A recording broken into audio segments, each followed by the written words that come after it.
Welcome, Lund loyalists, YouTubers watching on John Lund Unleashed and the Bay Area Sports Collective, those watching on X and Instagram and listening on Apple and Spotify. It's John Lund Unleashed and JohnLundUnleashed.com. Brought to you by Riopel Cosmetic Surgery and Laser Center. Right now featuring amazing stem cell technology. For all your pain and for the guys, check out the latest in low T and testosterone therapy to make you feel like yourself again. Riopel Cosmetic Surgery and Laser Center at riopelcosmetic.com. Now, all juiced up and ready to go. Here's Johnny.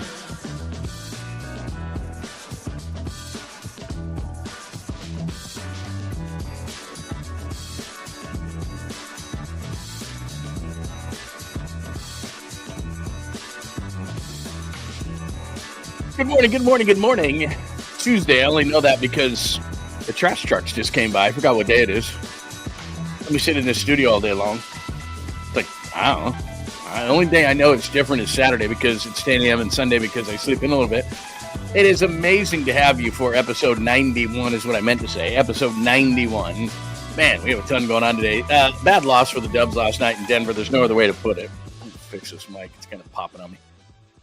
There's no other way to put it. A bad loss last night at home against Denver. No Jokic, no Murray, no Brown, but it's more Jokic standing there on the side with his stoic face as everybody else kind of smiled. And the Warriors just didn't show up last night. We'll get more into that conversation. And now they're talking about a back with Steph Curry, all those kind of things. So it's funny how one game can flip everything. They did get a little bit of luck because Minnesota lost. Minnesota, a game they should have won. But Indiana got a last-second shot from Obi Toppin, and they win. Houston probably distances themselves enough that the Warriors couldn't get the 2 spot, but they probably couldn't get much higher. But if they had lost and Minnesota had won, then you'd have a dead heat for 6, and that's not great. So let's go over the chalkboard. We'll get out to the roll call as well as people were in early today, but want to welcome everybody into John Lund Unleashed. If you're new, maybe you're watching on YouTube, please hit the subscribe button, hit the like button, and make sure that your alerts are on so that we can hit you up when we go live, which is 8 a.m. Monday through Friday. But we do all sorts of things that we are live. And today I've got another idea for a short live, and then I'll write a story around it at johnlundunleashed.com. So check that out and make sure you're subscribed. That's John Lund Unleashed on YouTube. A Bay Area Sports Collective, as you can see in the, I guess, my left, your right.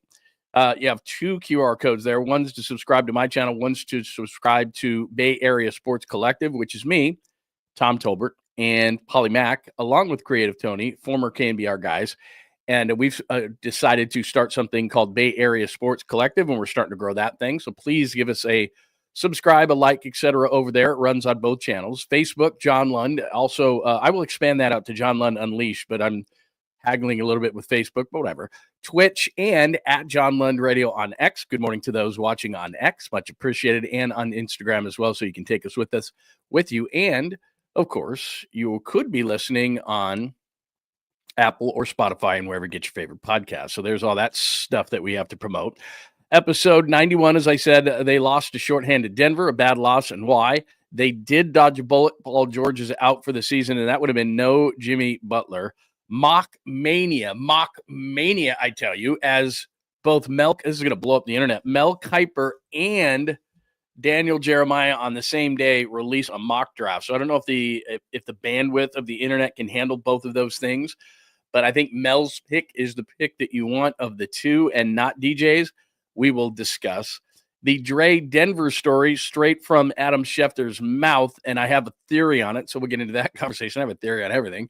Another special teams player for the 49ers. So if you could put a bunch of special teams players on the field, the 49ers would be great because they got another one yesterday. The Giants are selling 10% of the team, and I'm not angry about it. You can do whatever you want. And the Giants are valued at around $400 million, or excuse me, $4 billion, $4 billion, which is 10% of the team, which they'd be selling, would be around $400 million. We'll discuss. Major League Baseball is a problem because the Cubs and Dodgers are one of the 2 biggest teams in all of baseball. And yet I look on ESPN.com today, and opening day in Japan, where Shohei Ohtani got a couple of hits, Yamamoto was really good. They beat the Cubs 4-1. It wasn't on the front page of ESPN.com. Mel's mock was. The NFL's in the offseason. Major League Baseball just started. 2 of your biggest teams, a lot of stars on both of those teams. And yet ESPN.com decides, hey, you know what? let's not have that be the cover. And I get it because it ran on Fox this morning at 3:10 in the morning Pacific. If you weren't up, it did run on Fox. Now, if it had run on ESPN, they'd have it all over the place. So I get it. I understand part of it, but still, one sport opened, another sport's in their off season, and that sport takes you off the front page of ESPN.com. Baseball's got to rethink this whole Japan thing, and I get it. And I understand, make it worldwide, do this, do that. You've got both teams with superstar Japanese players. The Dodgers have 3 of them. The Cubs have 2 of them. I totally get it, but that means probably it should be on the cover of the biggest sports website in the country, but it's not. So that's kind of a problem for baseball. The Harrison future, we'll get into that conversation because I was reading, I don't know how he missed this. Andrew Baggerly had a piece on his roster. I think there was another piece in The Athletic, which clicked me over to that. And there's a lot of talk about Kyle Harrison not being on this team, Kyle Harrison being a bullpen piece. When I say not being on this team, I'm just saying like AAA maybe, or maybe all of a sudden, and I've said this the whole time in Kyle Harrison's career, I just thought because he had a limited amount of pitches that he throws that maybe he would be best as a reliever. And it was scary early in spring training, up until recently, he was throwing in the low 90s. At least he was hitting 94, 95. But I'm not sure with the way that Birdsong is throwing, the first 3 in the rotation are set. So we get into that a little bit later as well. Random, and I told you I owed you a caboose, so I do owe you a caboose. In fact, I got to add that. I didn't add that of everything that I did. So anyway, good morning, good morning. That is what's going on today. That is the chalkboard. We'll stick to it best we can. If you are new around here, we do a roll call, and we love you to be a part of the roll call. All you got to do is say good morning. It is that simple. Everyone in this community wants to embrace you, so say good morning. Say I'm new. Say it's cool. Like, I understand. I moved a lot growing up, and so you got to, you're the new kid at school, and you're like, hey, good morning. We've got a new student, kids. His name is John, and you're like, I don't want to be center of attention. And so I get it, but just say hello. Say good morning. I'd love to have you part of the roll call. Baba Booey is here. He started up at 3:05. Did you watch baseball? You had to have been watching baseball at 3:05 in the morning. Hey now, good morning to Jeff. It is great to talk to you. Skeels, who was in with Larry last night. There you go. Skaters on baseball. Let's hear some good news on Jung-Hoo Lee and pour a second fresh pot. Yeah, that's Jung-Hoo Lee, man. I'm a little nervous about that, but we gotta make sure that he is okay. That is not great news, as I tell you all the time. And this further illustrates it. I don't care what anybody does. I like that Verlander's having a great spring. I like that Robbie Ray looks good. I like the top 3 in the rotation, all the whatever, blah, blah, blah. The guy gets hurt. It's like, what? Huh? What? And I'm not saying Jung-Hoo Lee is hurt. It's just he's got some issues with his back, and that is not great because what are you doing in center field? Grant McCray? I mean, doesn't get me excited. But anyway, we will discuss. People are already talking fantasy baseball. Very nice. Dude, if you're going against the Tawny, I feel bad for you. I'm down 7-0. I couldn't do fantasy baseball. I like doing fantasy football, and I only do one, which is a bunch of old buddies of mine. And it's a fairly expensive league, so that it kind of hurts one way or the other. But that's it. I can't do the 5, 6, 7. Like my kid does like 5 football leagues. I'm like, I can't do that. I can't track all that. Baseball, I tried one time. It was just too much. You had to update your lineup every day. It became part of your life. And it was like, I don't want fantasy baseball to be part of my life. Like, I just want to have fun with it. So it was a lot of work. I even did fantasy hockey one time because I moved to Detroit and I was like, I got to know hockey more. So I was just like hockey head. So there's that. By the way, I just got lost. I need to say hello to everybody. John Holmes is here. Ernesto Ron is here. Good morning. Good morning. Good morning to you. Vernon, hello. Vernon, hello. Kyle, good to see you now. Very nice to see you. I think I saw you with Krug last night. It was very nice to see you. Jesus, I believe, was there as well. Jake, good morning to you. Luna, Tobin, good morning. Episode Eric Armstead. Where am I at? What are we talking about? Jazz fan is here today. Christopher, and very nice to see you this morning, my friend. Lindbergh is here. Bucko Sports, good morning. And we got a lot of people in today. Wonderful. We're adding people left and right as well. It is very cool to see that. Colin, good morning. I think I might have seen you before, but if I hadn't, welcome and good morning to Colin. Everybody say hello. Good to see you, Lost Crew, the 1-4-20. Very nice to see you. I haven't caught up with Tulsa King. A lot of people are watching Tulsa King. I started watching it, and they have that 420 sign in the weed joint that they have there. Just started watching that. Pretty fun. I mean, we're only like 3 episodes in, so I don't know. Raj 209, 49 Raj 209. Hello, good morning. If I missed you, believe me, during the day. Joy, hello, Joy. JJ Raider. So if I missed you today, Eric Cortez, good morning from Oregon. Very nice. Where in Oregon are you, my friend? Love to have you. By the way, I have a friend named Eric, and he spells it E-R-I-K, just like that. Very nice. Good to see everybody. And like I said, if I don't want to be redundant, but Colin, if I have not seen you, please, everyone, welcome him. It is a great community that we have. So good morning. One thing before I get to the chalkboard, and this isn't on the chalkboard, and maybe my wife is watching, maybe she's not. She's getting really mad at me. She'll bust right in here. I'm going to shame her. That's from this morning. It was 1 cup of coffee that was in this bag. As I was making coffee, before I came out here, and a great batch of coffee today. Good morning. Great batch of coffee, amazing batch of coffee this morning. And I'm making it, and all of a sudden there's this knock on the door. Nobody's out there but me in the kitchen.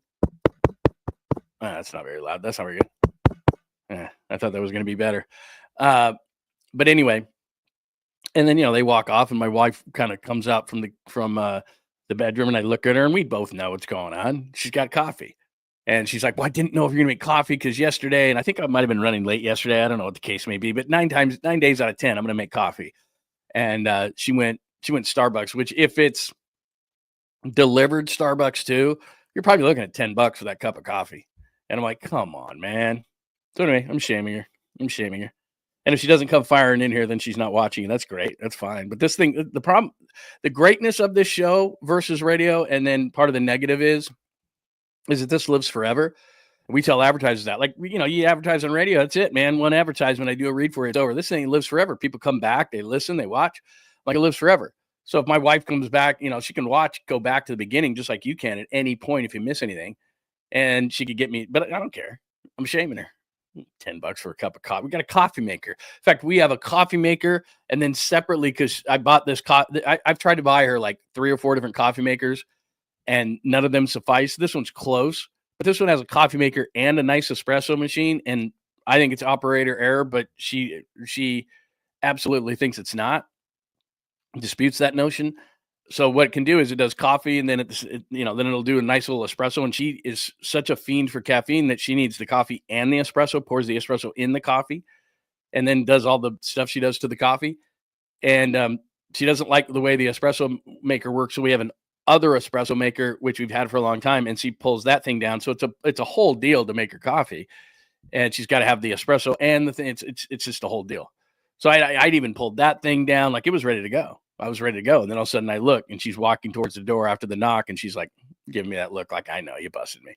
Because she figured I'd be out here by now. Because she thinks, she doesn't want to get busted for it. She wants to just, drink her cup of coffee and like throw it in the outside garbage. Like I didn't, nothing happened, but I caught her red-handed. Rockin' New Era. Good to see you, man. Good morning. Good morning.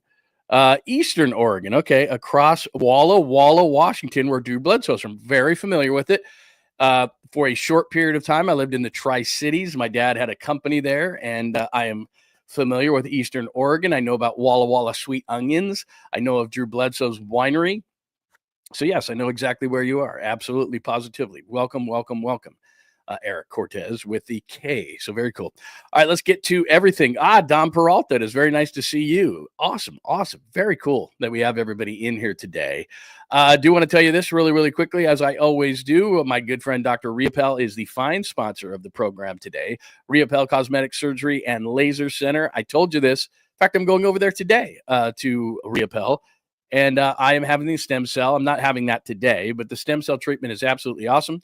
If you have low T like I do, they do a quick blood test on you. You're feeling irritable. You're feeling tired. You're not feeling like yourself. Getting a little bit older. It's harder to lose weight. All those things that's low T. I mean, that's what it probably is. I'm not a doctor, as you can tell. Open up and say, I am not a doctor. I'm not saying I'm a doctor. All I'm simply saying is, in my experience, it was low T. All those things were low T as I was getting older. And so what I do is I go in there maybe it's about 4 months it lasts. Quick procedure, very easy, very simple. And you're done. You feel great. I mean, literally within 3 or 4 days, you're feeling great. Much better. It's very reasonable. It's not the cost. The cost is probably not what you think. I mean, it's absolutely and 100% worth it. So if you click on that right now, that QR code, it's going to take you straight to the Riopel website, and you'll be able to make an appointment or find out more information.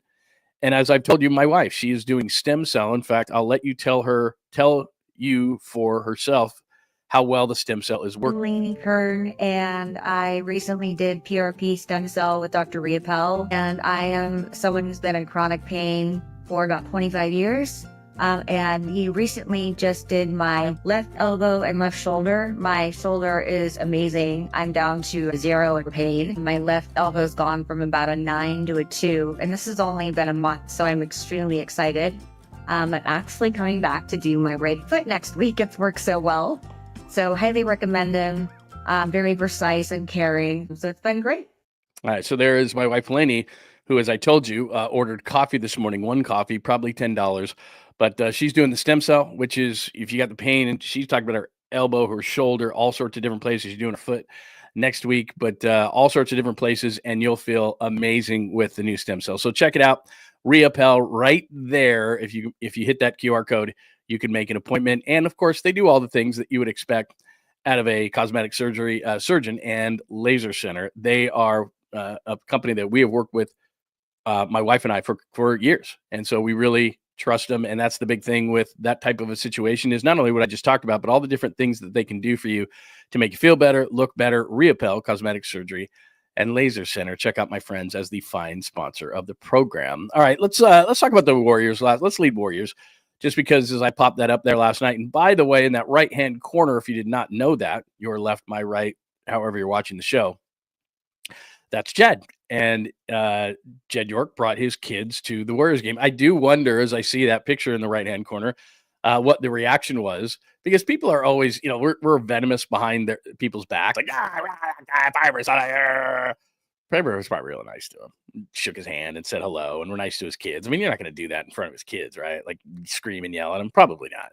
Most people are like behind the scenes. They're really angry. That's why Twitter, everybody's got Twitter fingers, and then they get in front of somebody and it's like, it's okay. We're not going to get mad. But anyway, let's start with some Warriors. That was a bad loss last night. There's no two ways to put it. In fact, let me pop up the box score here as they lose last night against Denver. And if that had been, and it was really disappointing to pop on the TV and be like, oh man, nobody's playing tonight. Like, you've got no Jokic, you've got no Murray. And I understand why they did it. Denver's like, we're sitting in the 2, we're sitting in 3, and we're not going to show these guys anything. Why would we do that? The Warriors, on the other hand, have Minnesota breathing down their neck. They don't want to play in the play-in. Minnesota was lucky enough that Indiana gets a shot at the end and they knock off Minnesota, or we'd be talking about a tie in the 6 and 7 spot. So last night was all about Aaron Gordon, the Bay Area product, in 37 minutes, as you can see there, 4 of 6 from 3. He's really improved his three-point shooting. Was not a great three-point shooter when he started, but 14 of 23, 38 points. And as much as that, the Warriors just made a ton of mistakes down the stretch. I was sitting there watching the game with my wife, and we're sitting there going, they'll come back, they'll come back, they'll come back. And the reason I thought that was because you can play for X amount of minutes without those stars, short period of time. But when it comes down to crunch time in the final 5 minutes, Aaron Gordon's a really nice player. Michael Porter's a really nice player, but everything goes through Jokic. Everything goes through Murray. And so those guys are sitting around going, okay, usually we're third, fourth, fifth options, and now we've got to take the game over. And to an extent they did, but it was just the Warriors just making dumb plays. I mean, that was there's teams that they both count the same in the standings, but we often will split hairs when we talk about games, and we'll say who won the game, who lost the game. The Warriors lost the game. And I know that's obvious, but stay with me for a second here. A team can either win the game, like Denver just took it over and won, or a team can lose the game because they just were so boneheaded. And that's really what happened with the Warriors last night. Steve Kerr said afterwards that Steph Curry was exhausted. He was 6 of 21, 4-14, and for 20 points. He can't carry you every single night. He's 37 freaking years old.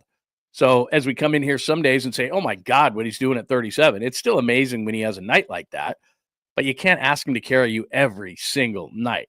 And Butler was just okay. Kuminga was just okay.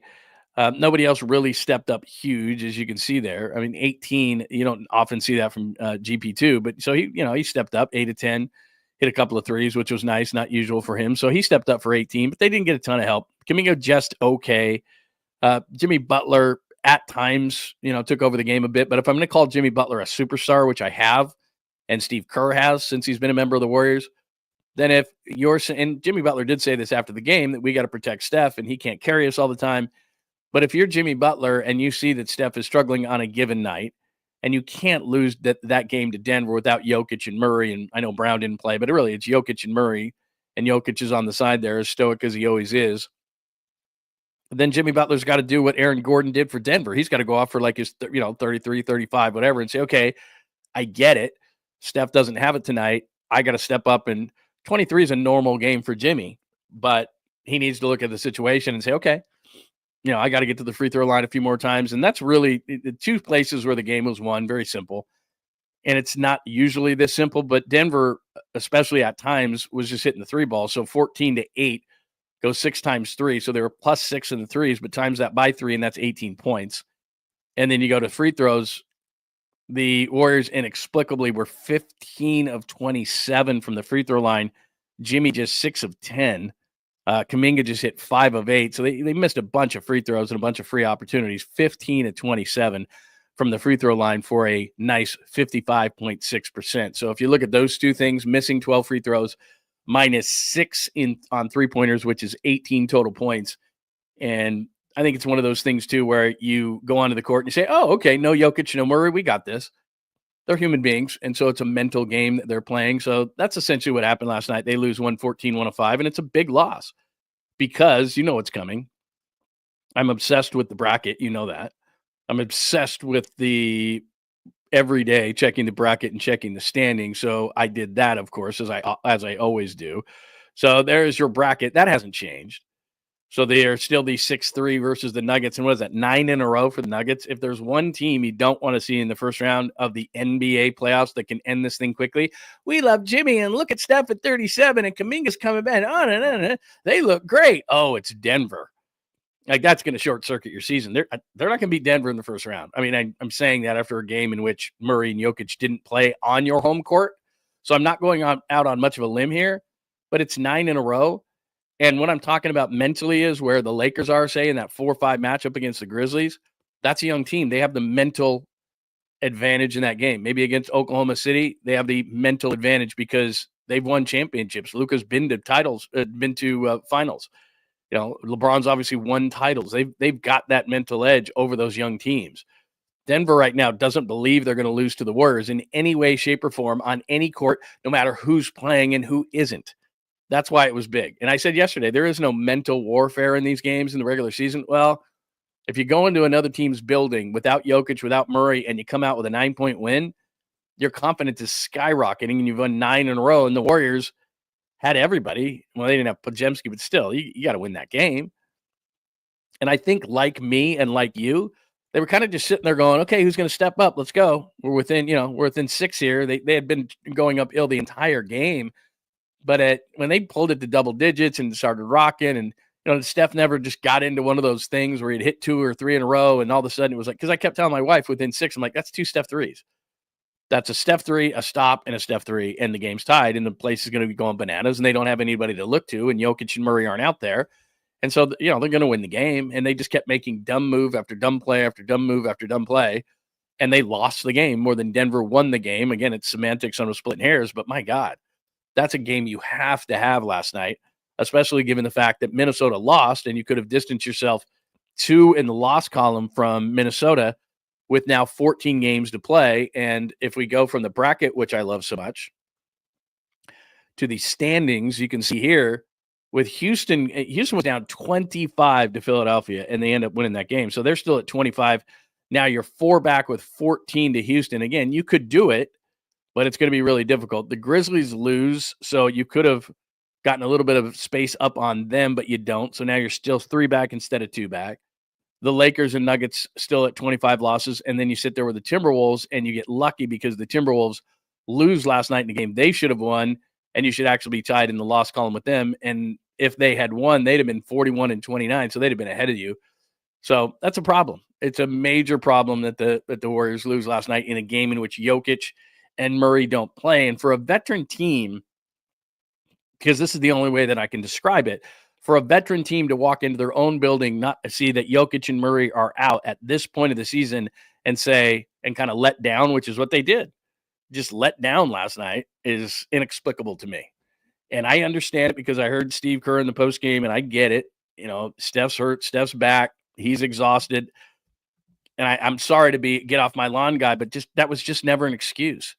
Like I said, when I was covering the Utah Jazz, and if I ever suggested to Jerry Sloan that someone was tired, especially given the fact that Stockton Malone played in every single game and played 40 minutes a night, I think he would slap me. But of course, I was smart enough never to do that. I never brought up to Jerry Sloan, hey, you think these guys are tired?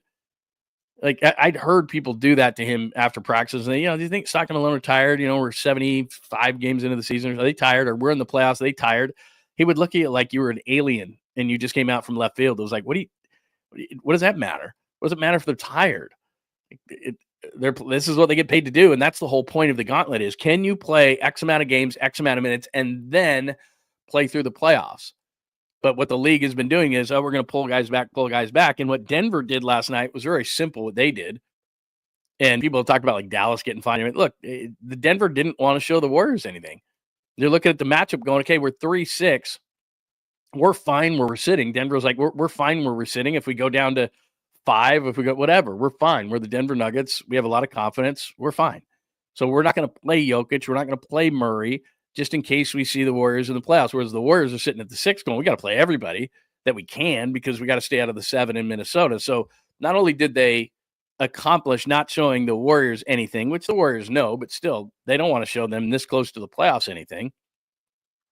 And then they turn around and gain the confidence, the 9th win in a row against you on your home court with their 2 best players out. So I said there was no psychological warfare yesterday. I think I lied. Because I'm sitting there going, my God, if they can't beat them at home with those guys in a desperate situation with Minnesota breathing down their neck, when can they beat them? I'm like, oh my God, that is not good. So anyway, there's that. Give me your thoughts. One more quick thing, and then I'll jump out to the text to get your thoughts on the Warriors. And again, we will do a ton, as you can see. Let me pull this off the board. I'm sitting there talking. I forgot. Got to pull this thing off the board here. Do I still have that up? Yeah, I do. Let me get this off the board here, just because I'm sitting there yip-yapping and you can't even see me here because I'm just sitting there talking, and I'm talking about all sorts of different stuff. So let me just get this off the board. Hang on one second here. Got to get this thing off. I don't know why it's not going off my board. Hang on one second. That's weird. Let's see, where is it? There it is. There it is. Okay, we're back. Getting that. I just wanted to get that off the board there. But anyway, there's what happened last night. A couple more things, and then we will get into some. There's a ton to go with the 49ers. There's a ton to go on the Giants, the story that they're selling some of the teams. So I want to get to that too. But where we are in the board, episode 91, Dubs lost to shorthanded Denver. Bad loss. Why? I just told you that. Let me give you some good news when it comes to the Warriors. We do have a bit of a love fest with Jimmy Butler, and I understand why, and we should. He had 23 last night. I'm not ripping Jimmy for that loss, but if you're the leader of the team and Steph Curry's hurting, you got to do what Aaron Gordon did last night. That's what I expect out of a superstar player. And I got into the habit of calling Jimmy Butler a superstar because Steve Kerr did, and the superstar last night would have stepped up in that way. So I criticize him a little bit. But there would be no Jimmy Butler if the Warriors had their way in the offseason because they would have gotten Paul George. And the Clippers said, we don't want to deal with you. So Paul George, as you can see right there, injections in his left adductor muscle and left knee on Monday has been ruled out the rest of the season. He's expected to be out at least 6 weeks. He's been a disaster. A lot of times with athletes, and you know this, there's no gradual decline. There's just like, when it just blows up in your face. And that's been Paul George. He's been atrocious. Joel Embiid has been hurt. It's been a terrible season for Philadelphia. And they gave Paul George $211 million guaranteed. So that's guaranteed money. He's getting every dime of that money. It's a long-term contract. Philly thought that he would be the answer. And at the age of 30, what is he, 34, 35? He just absolutely has fallen off. And he's had a lot of injuries in his time with the Clippers too. But the Warriors were so desperate that they were willing to overlook all those things to try to bring in Paul George. They were going to give him a big contract extension. And the Clippers said, we don't want to work with you. Thank God for that. As we talk about all the time, some of the moves that you make, some of the best moves you make are the moves you do not make. And Paul George had a horrible season. Paul George is now out for the season. His future is in doubt. And whatever, regardless, the Philadelphia 76ers are going to have to pay that contract. So you would have added Paul George to the old guy list of Steph and Draymond, who have held up quite well, thank you very much. But all of a sudden, you've got a 35-year-old Jimmy Butler, and I'm not saying Butler is what he was at his height, but he's still pretty damn good. And Paul George is terrible. And you'd be in a situation where Joe Lacob's sitting there going, like, kind of like the Niners right now, like, how do I get rid of this? And I've told you this time and time again, I do believe this. And not only do I believe it, I've heard it. And you saw it, Steph Curry during the season when they were sitting around the 10 spot and just sitting there spinning their wheels.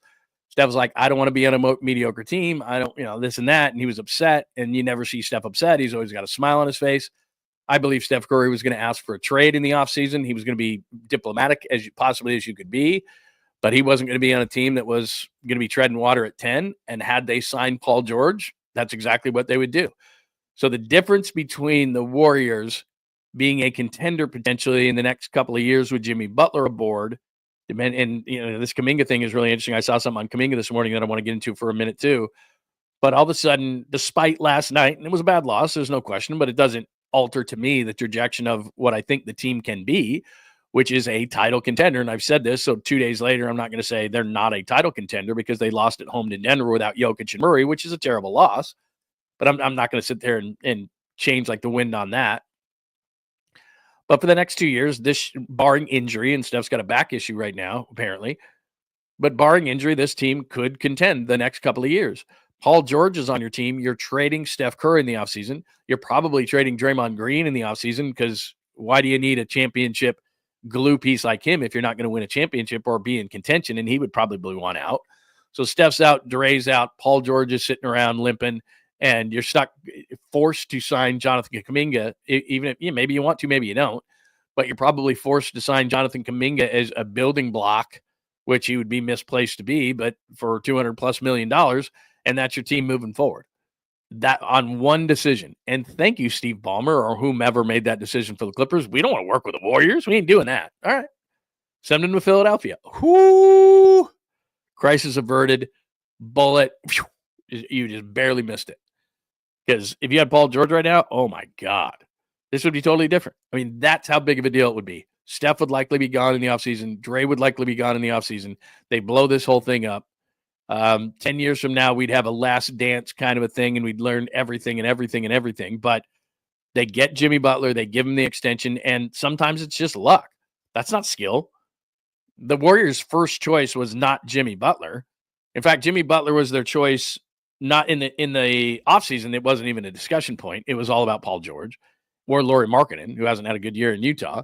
And then during the season, it was more Durant. And then Durant said, I don't want to go back to Golden State. And then they settled for Jimmy Butler.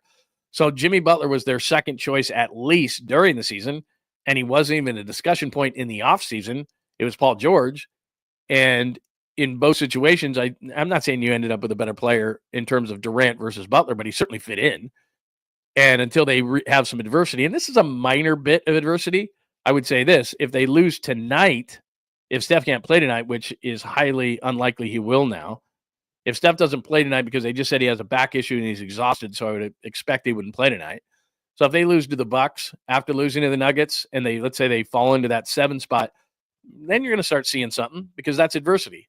Up to this point, it's been kumbaya. Everybody loves Jimmy. Jimmy loves everybody. Everybody's happy. They're winning. Well, they 13-1 before last night when Jimmy was in the lineup.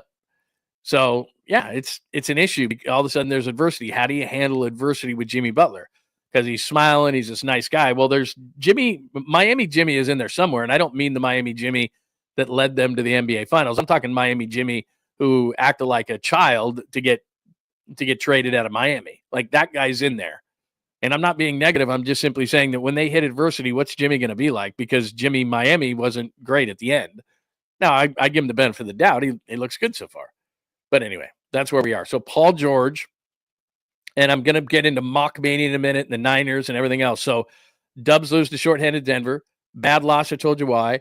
You averted all sorts of issues as far as Paul George is concerned. So that's what's going on as far as the Warriors. I showed you the brackets, which is still 3-6 against the Nuggets.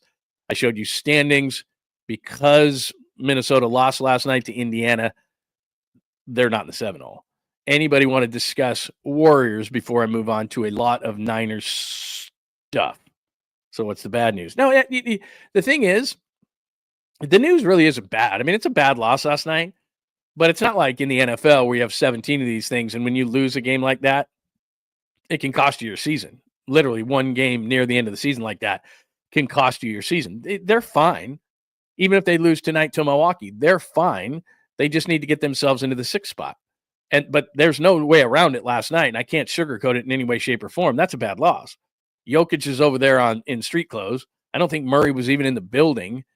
And you're in the 4th quarter. You got it down to 6 points. Aaron Gordon is their go-to guy, and I give Aaron Gordon a ton of credit. He could hit a couple of big threes down the stretch, but still, that's not the role that normally Aaron Gordon is in. It's not the role normally that Michael Porter Jr. is in. That is the role that Jimmy's in all the time, that Steph's in all the time. And I don't want to hear about tired. I don't want to hear about tired, man. It's just a bad excuse. And I love Steve Kerr, and I love Steph Curry, but tired is a bad excuse. You can't use it at your work. What if you walked in one day and you just screwed everything up and you went to your boss and you go, boss, I'm sorry, man. I'm just tired. Yeah, that's great. You're still fired. Boss, I'm just tired today. Just tired. Like, everyone's tired, bro. Sorry. And I feel for Steph Curry, and I get it. And you got those things on nowadays, but I covered the league for a lot of years. And if you said tired to a coach, or if you said tired to a player, get out. Like, it's just, sorry. It's just part of the game. That's part of the whole thing. So look, this is not a negative thing. This is just a fact of what happened last night. And I'm not saying you can't lose those games, because there's been teams that lose games all the time they shouldn't lose, and they go back and they have a ton of success. So I'm not sitting here saying that this is going to alter the season. I'm saying, as we sit here on March 18th, that's a bad loss. Now, could they make it up? Sure. That's all. That's all I'm saying. Bro, I feel bad for you on the commute, because I was commuting so long. Yeah, and I would go into the city every single day for the game. I got a great Thurl Bailey story for you. I'm glad you said that, John Holmes. Did you ever get a signed pair of the Thurl Bailey goggles? Great third option. I did not. 7th overall pick of the 83 draft, straight out of North Carolina State, and Jim Valvano's team that beat Houston. But I will say this. One of my first jobs ever, I was working in a grocery store in Salt Lake City. It was called Smith's. That was the big grocery store. And Thurl Bailey had this deep voice, just the greatest voice you could ever hear. And he called our store when we were closing. He lived right around the corner. We'd see him all the time, but he would get mauled, because it was like, he was 1983, Stockton was 84, and Malone was 85. That was 3 drafts in a row. You wonder why the Jazz were good in that time. They went Bailey, Stockton, Malone, 83, 84, 85. So anyway, they're getting pretty popular at that point. And he called our grocery store and he said, hey, this Big T, Thurl Bailey, which I think he does their TV analyst work now. Nicest guy ever. And he says, I want to come into the grocery store and shop. And so he was the only guy in there. And I just, of course I did the Chris Farley thing, because I was in there like stocking shelves, at night. So I just follow him around. Hey, remember that one game? And he's like, bro, like, this is the whole reason I'm here, is so that I don't have to talk to guys like you. And he didn't say that directly to me, but he basically just said, like, leave me alone. Because I did. I just walked around. I was like, he's in the frozen food section and he's pulling stuff out and everything like that. And I'm like, hey, remember that one time? And he's like trying to get peas. He's trying to get like frozen peas. And finally, he didn't say it, but I think like he told some manager or something, like, dude, the whole reason I'm here is like, I don't want to be bothered by jackasses like this guy. Like, I don't want fandom. I just want to shop in peace. So that's what he did. And like, my manager came up to me and goes like, you should be working and leaving this guy alone. And I was like, oh yeah, you're right. Sorry. So yeah, that's what I did. I was totally like, hey. Yeah, Lorenzo Charles. Absolutely. Derek Wittenberg, the shot, Lorenzo Charles with the dunk. And that was amazing. In the pit in New Mexico, by the way. Yeah, look, you can use tires as an excuse. It's just that the fans are just going to buy it. And even if you're Steph Curry, and Steph Curry didn't say it, Steve Kerr said it. But I don't care. Like, you and I talk about this all the time, and many things that we discuss on the show, and things, things that are philosophies of mine. There are excuses and explanations. Tired is an excuse. Tired is not an explanation. Tired is an excuse. That's just what it is. Come on, you're losing to Denver without Jokic and Murray. And I'm not making today about being a negative. It's not. That's a bad loss. Can they overcome it? Absolutely, positively. Yeah, there's no question. Now, is tonight maybe a loss if you don't have Steph Curry? Yeah. But see, the difference is, and Fitz actually said this during the game, and he was right. for a short period of time, when you know ahead of time that someone's not going to play and you're playing for that team, it's like, okay, I know what I need to do tonight. I fully expect Jimmy Butler, for example, to be alpha male 1 on this team, go out and score, 35, and expect other guys to step up in the proper way as well. If Steph Curry's not going to play tonight, it's like, okay, we know he's not going to play. Are they better without Steph Curry? Hell no, they're not better. But it doesn't mean that these guys for a game can't just get together and say, all right, we got this. Steph Curry's out. Everybody step up your game. Let's go. Better defense, tighter, the BS turnovers that we saw last night. Like, come on. Because that's what tends to happen. You have Steph on the team, everybody gets loose. Steph's gone, everybody tightens up. They're going to have less turnovers tonight. They're going to play better defense. There's things they can do, as weird as this sounds, to make it at times an advantage without him. And I know that's the nutty thing to say, but what I'm saying is, like, defensively, you can put better defensive teams on the floor. Not offensively you can't, but defensively you can tighten up. Offensively you can say no stupid turnovers tonight, Draymond Green. That's the way it's got to be. Step out of turnovers and things like that. That's going to happen during a year. I'm not going to criticize Steph for it. It happens. But what you can do is say, okay, guys, we got to have an ass-kicking job defensively tonight. No issues. Can't turn the ball over. All those things that they get loose because they know they have the Steph Curry effect, they just can't do that tonight. They have to have a mentality of, we've got to play a much cleaner game than we played against Denver last night. And all of a sudden they beat Milwaukee and they have Giannis and everybody else, and you're scratching your head going, wait a minute, they lost to Denver with Curry. They beat Milwaukee without Curry. Huh? It's a mentality. And I agree with Dom. Kuminga didn't have it last night. There's times where the first game especially, he came back and everything slowed down and everything looked great. And last night he was back to forcing things at times. And I was like, man, just relax. Just everybody relax. So that's my thoughts on the Warriors last night. Not freaking out, just kind of factually saying that that's a bad loss. Doesn't mean they can't be fine. Yeah, Jokic always looks tired. Like, he's on the sidelines and he's just kind of hanging out. And what's funny is he's really, really funny behind the scenes. And yet everybody's like laughing or having a good time. Or, Gordon would hit a 3 last night. And Jokic just kind of, all right, like, I got this. He's a trip, man. But the bigger thing is it's all about me and you last night. Like, when I turned it on and those guys weren't playing, I'm like, I just love watching Jokic play. And I know it was better for the Warriors that he didn't play. Ultimately, it wasn't. But it's so fun to watch him play. He's so different than anybody right now. And so, like, it's kind of like what other people feel about Steph Curry. I love watching Curry every night. I watch sports to be entertained. So I'm watching the game last night. And I'm like, it's cool to have Curry. But, man, even if it's not good for the Warriors, I wanted Jokic to play. I want to watch him. I want to watch greatness. I mean, don't you feel the same kind of way? Like, I almost got up at 3. I don't get credit for this, but I almost got up at 3 a.m. today because I wanted to watch Ohtani, and then I did set an alarm, and I looked at it, and I go, am I insane? There are 162 of these games. I don't need to see every game. Like, I did set my alarm for 3:10 thinking, I'm going to watch the Cubs and the Dodgers. And then it's like, no, I'm not. Dodgers won 4-1, by the way. Shocking. And we will get a look at Sasaki tonight. He's going to pitch for the Dodgers in game number 2, so we'll see that. But anyway, all right, that's enough on the Warriors. Good to see Brock 408, man. Very nice to see you. They let their guard down for sure. Absolutely. I mean, that's the only way you can describe that, right? Last night, Brock, like, you walk in and you're like, oh, no Jokic. Whoo, no Murray. Whoo, we got this. Let's just throw our shoes. Let's just throw our Currys out there. We got it. Let's throw the shoes out there. We're good. Oh, we didn't win? What? You got to be focused. And that's the way it is. So tonight, what's weird is I got a weird feeling there. That's what I mean is you make it up. They'll be really focused tonight. Steph won't play. Jimmy will step up for like 35 and they'll win. Ooh, that's a good call right there, Jazz fan. Little Terry Gannon. He gets lost on that North Carolina State team. Number 1 broadcast for ice skating. Yeah, that's good knowledge right there. Terry Gannon of the 83 NC State Wolfpack. I agree with you 100%, man. I mean, when Jokic is in, that 3-6 is ugly. Like, we're sitting there dancing around going, look at this. Amazing. They don't lose with Jimmy. This is awesome. They're going to go deep. Who do they have in the first round? Denver? Oh, like, that's their kryptonite. Denver right now is like, oh, geez. It's a short playoff push. Well, that was fun. All right, let's get to, and I said I wasn't going to be negative on this stuff. Did I have anything else regards to NBA? No, I don't. That's it. I gave you Paul George, all that stuff. All right, let's get to Mock Mania. This is what everybody loves. Mock Mania. And I got to believe, remember, when was it? Oh, it was NFL free agency day.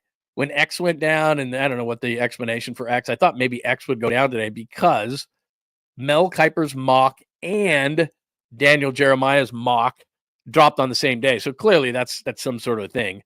The NFL is king. And as I told you, baseball's got a problem because I went to ESPN.com this morning to check on the Dodgers Cubs score because I didn't get up at 3:10 in the morning. Who would? And not on the front cover was not Major League Baseball's opening day, which it literally is. It's not stateside. I get it. But it's Japan. It's the Dodgers. It's the Cubs, two of the highest profile teams in all of baseball. Shohei Ohtani got 2 hits. Yamamoto pitched well. Like, this is a big deal, right? Major League Baseball's trying to grow their game. They're over there. That's what they do. There's one more game today or tonight or whatever, however the timing works. And yet on the front cover is a big picture of Mel Kiper Jr. with his hair slicked back and all that kind of stuff. And there it is, Mel's mock. What, 3.0, 2.0? Which one was it? Is it still like that? Let me look. That's what they do. So the NFL is in the off season. Off season. Yeah, right there. Look, it's Mel. Look, right here. Let me see if I can get this on my camera. Look at that's their front cover. Right there. Not baseball. Right there. Off season. It's the NFL off season. That's the cover of the most visited website, sports website in our country. And it's not baseball. It's Mel Kiper. In fact, the first 2 stories are Mel. The third story is this. So you got to go past what they used to call in the newspaper industry, the bottom fold. So you want to be on the top when they fold the newspaper down. So that's the third story. And you got to scroll down to get it. Because if you go to the absolute top, see the top? That's it. Like you got to scroll down. Kiper's post-free agency mock draft, why the 49ers could go in many directions at number 11. Look at that. And then half of Mel's big head, balding head there. And that's the big story. So baseball's like, wait a minute, we had our opening day. Football's like, sorry, man, Mel's mock draft dropped. So anyway, Mel's mock and Daniel Jeremiah's mock dropped on the same day. And I got to be honest with you, if this guy dropped to 11, if I was a 49ers fan, I'd probably be dancing the aisles. Because what this means, as I've told you, is this guy's going to be the left tackle of the future. He's going to be the right tackle of now. And Colt McKivitz is going to move over to left guard, which you may or may not like. But the Niners, I can tell you, like him better as a guard than a tackle. So this is the guy that Mel says, Armand Membu. Now, at the beginning of this whole process, I'd be like, what? But this guy, I'm going to tell you about it in just a second. But in case you missed it, blah, blah, blah. Yeah, we know. Working to extend Brock Purdy. Yeah, we know. The offensive line in front of him will be a priority. And this is where I laugh. Aaron Banks and Jalen Moore, who cares? But Trent Williams, I do care. Going to be 37. Membu is my top-ranked tackle in the class, and I see him sliding into the right side where he started 30 games in college. Could also play guard at a high level early in his career, but then transitioned to left tackle down the road. Sorry. So that's what I see. If he's there. If this guy, and just to kind of give you a little bit of a background on this guy, not to go all Krug on you, but there is the NFL.com breakdown on this guy. 6'4", 322. Whatever on the hands and the arms, whatever. They say those are short arms. 4.91. Now, offensive linemen aren't going to run 40 yards down the field unless they're going to congratulate a running back for going 80 yards. Or they're going to chase a guy for an interception. So it's not overly relevant, the 40-yard dash. They tell you the 10-yard split, 1.74, which is elite for a guy like that. But what the combine does for you is it backs up the film. So if you have good film and then you get backed up by the athletic numbers, that's a great thing. What too many teams do is they look at mediocre film, and then they look at these numbers and they say, well, look at these great numbers. He has potential to be great. Membu has both. So this guy has great film, and then a 4.91 40 shows great athlete, 1.74 10-yard split, great athlete, 34-inch vertical at 6'4", 322, great athlete. And then he bench presses 31 times. So it's boom, boom, boom, boom, boom, boom, boom. Great athlete. Who he reminds you of from an athletic standpoint when he came out is Trent Williams. I'm not saying he's going to be Trent Williams. I'm simply saying that from an athletic standpoint, there's been a number of tackles who have come into the league, 2 that come to mind. And I'm not saying he's these guys because they're both Hall of Famers. Trent's going to be, and this guy already is. Walter Jones, who Seattle had on the left side, came out of Florida State a number of years ago. Incredible athlete when he came out. Now, he was about 6'4", 305, 310, so a little bit lighter. but he was a tremendous athlete. And this is kind of what this guy reminds you of, is that he's a really, really good athlete. So he's versatile, play tackle, play guard. I think what they would do with him next year, as I've said, is play him at right tackle, get him ready to move over to left tackle when Trent leaves, which is massive because you're giving Brock a ton of money. You just might want to protect him. I don't know. That's just me. And then, like I said, I think they like moving McKivitz inside. He's nasty. I think he'd be a better left guard than Aaron Banks. All of a sudden, you got Trent, you got McKivitz. You need a center. By the way, Garrett Bradbury is somebody that's been brought up. Bradbury's numbers are even worse than Brendel's numbers. So Bradbury, to me, not a guy that the Niners should pursue.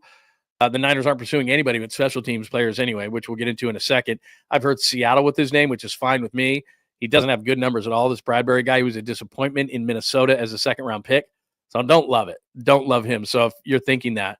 But then your right guard is Pooney, who you like, and your right tackle is this guy. We talk often about socks and underwear. That's what offensive linemen are, but you just have to have them. And if you're picking at 11, and I'm not the Niners don't do that a lot. They don't go offensive lineman early. Chris Forrester, their offensive line coach, thinks he can shine that kind of stuff. But they will with a tackle if they're up that high. Remember, they took Mike McGlinchey at 9. This regime took Mike McGlinchey at 9. So if they're up that high, I think they would do it. And what it does is, in one fell swoop, they accomplish a few things. They accomplish fixing the offensive line now. Like I said, move McKivitz over to left guard to replace Banks. You'd like to have a center, but if you had to deal with Brendel, you've just got so many holes to fill. I'm not sure they can fill them all in one draft or in what's left with free agency. But you've got your left tackle of the future, which is massive. Your right tackle for now, which is an upgrade. You upgrade at left guard, I believe. So your entire offensive line upgrades, except for at the pivot, and I understand that. But they've improved a lot of places. Plus, now they have their left tackle of the future. So if Trent Williams leaves after this season, which I think he may, then you're good to go. And you don't have to scramble, because where do you not want to be? We just saw this in free agency. If you are desperate at a position, you're going to have to overpay. If you're going to have to overpay, it's probably going to blow up in your face. Hello, Hargrave. Hello, Ayuk. When you get desperate for players, you reach, you overpay, you regret. And that's what the 49ers have done. So in the natural process of things, pick this guy up. He's your right tackle. You've got your left guard then, and you've got your heir apparent to your left tackle. It makes a ton of sense. Now, if he's not here, if he's not there, I'm not going to reach for a guy. Will Campbell's a guy to LSU that a lot of people like. Those two guys, if one of those two guys were there at 11, that's what I would do. If they're not, if one of those two guys isn't there, then I think it's completely open. Now, what Daniel Jeremiah did, and I don't love this pick. So there's Mel's. If you just tuned in, there's Mel's pick, and I like it. I like this guy, Mbembu. And I just told you why. Daniel Jeremiah's mock draft, which dropped today, the same day as Mel Kiper's. That's like putting a McDonald's and a Burger King across from each other, and like, they like to fight each other, right? Like, who's better? Burger King's terrible, but you get my idea. Gas stations do that. Like, we're going to be, I'm a cent cheaper. I'm a quarter of a cent cheaper. I'm a tenth of a cent cheaper. Like, they love being across from each other. So that's I think why they drop at the same day. Not that this is a bad player, but Jahdae Barron, who's a really nice, versatile defensive back. He can play corner. Of all the places that they need, I'm not saying they don't, but Renardo Green, I think, is going to be fine. Actually had a solid year as a second-round pick out of Florida State. And you signed Demo Lenore. Now you need a third corner. There's no question about it. It would be nice to pick up another corner so that you could have a 3 solid corner set, which is obviously what you need in the NFL right now. Barron, to me, really nice player. Take the best available player. I understand that. I certainly respect Daniel Jeremiah's opinion. He's very, very good at what he does.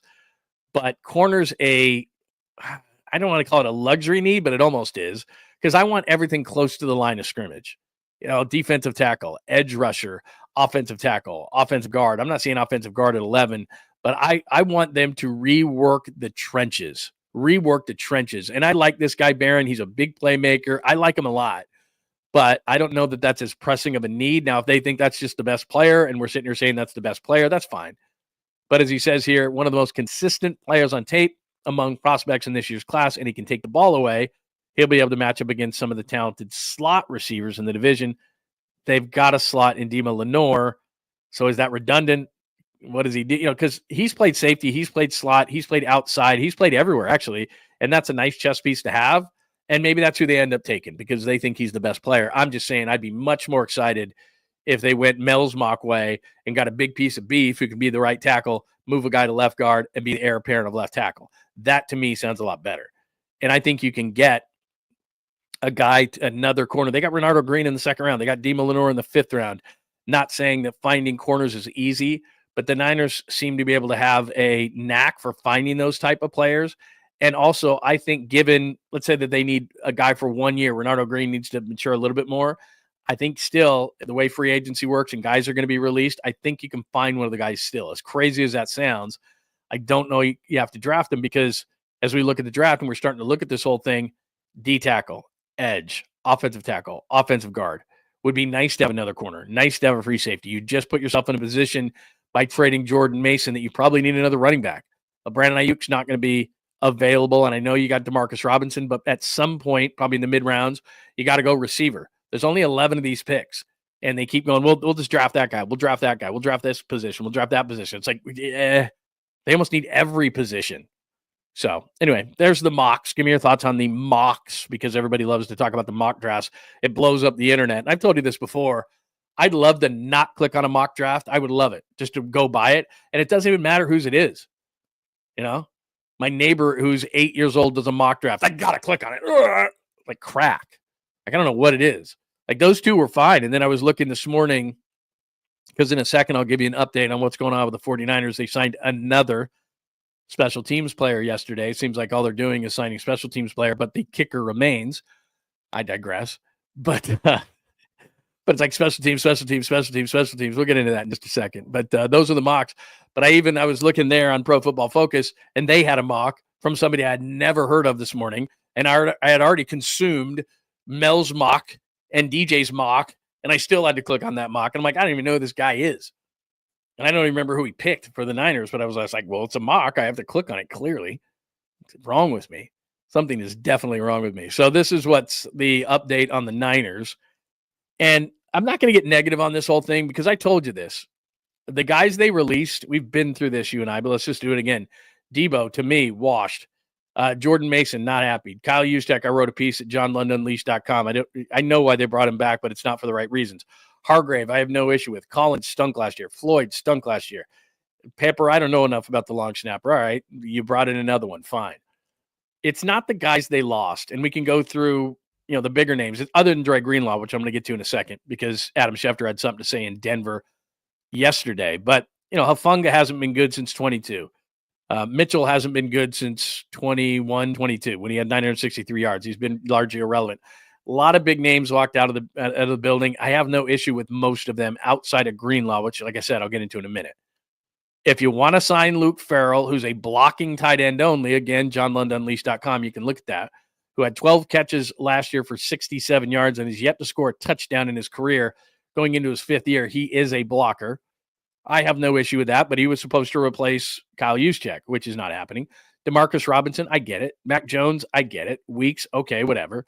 But then we get into these guys that are all special teamers, and I get it. Their special teams sucked last year, in large part because of the kicker who's still around, but go with me on this. All right, Saran Neal, 2 years. Good special teamer. Richie Grant, they liked him coming out. I know that. Special teamer has been terrible in the base for Atlanta. Luke Gifford, linebacker, special teamer. Jason Pinnock, they're going to give him a chance to be in the regular defense, but he's a special teamer. They re-signed Patrick Taylor. He's a third to fourth running back, special teamer. Trey Brown, hurt a lot in Seattle, going to be a fourth or a fifth corner, which means he has to play special teams. So it's like, I get it. Special teams. I understand.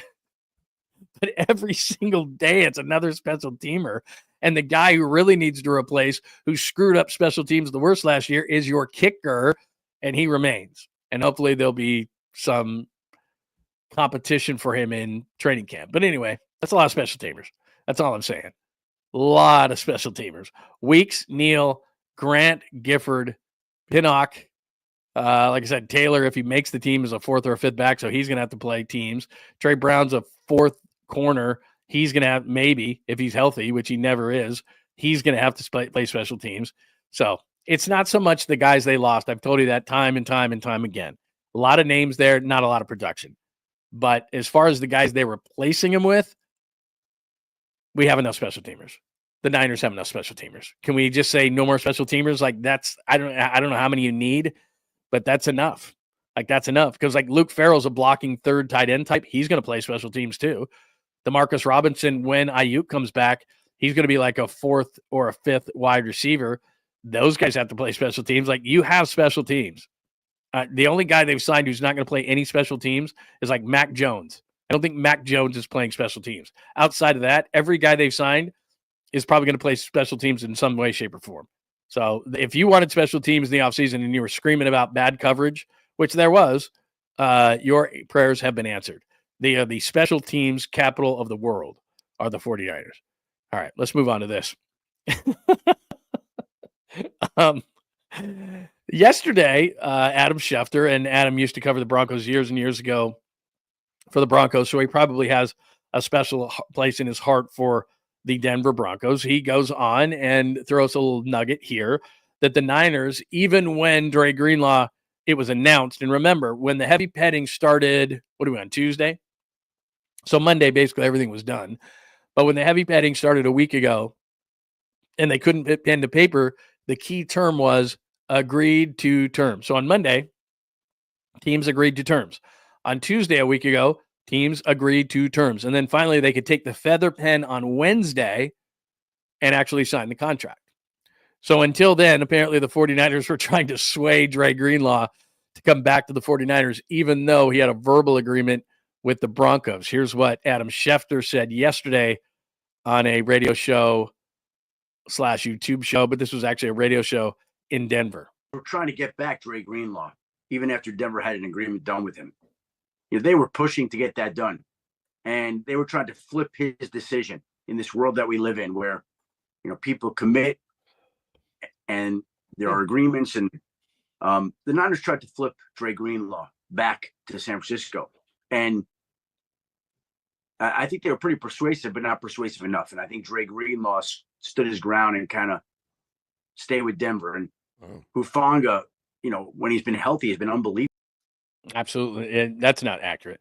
But the part about Dre Greenlaw is interesting to me. And what this screams, because the details of Greenlaw's deal come out, and it's this. It's not very much.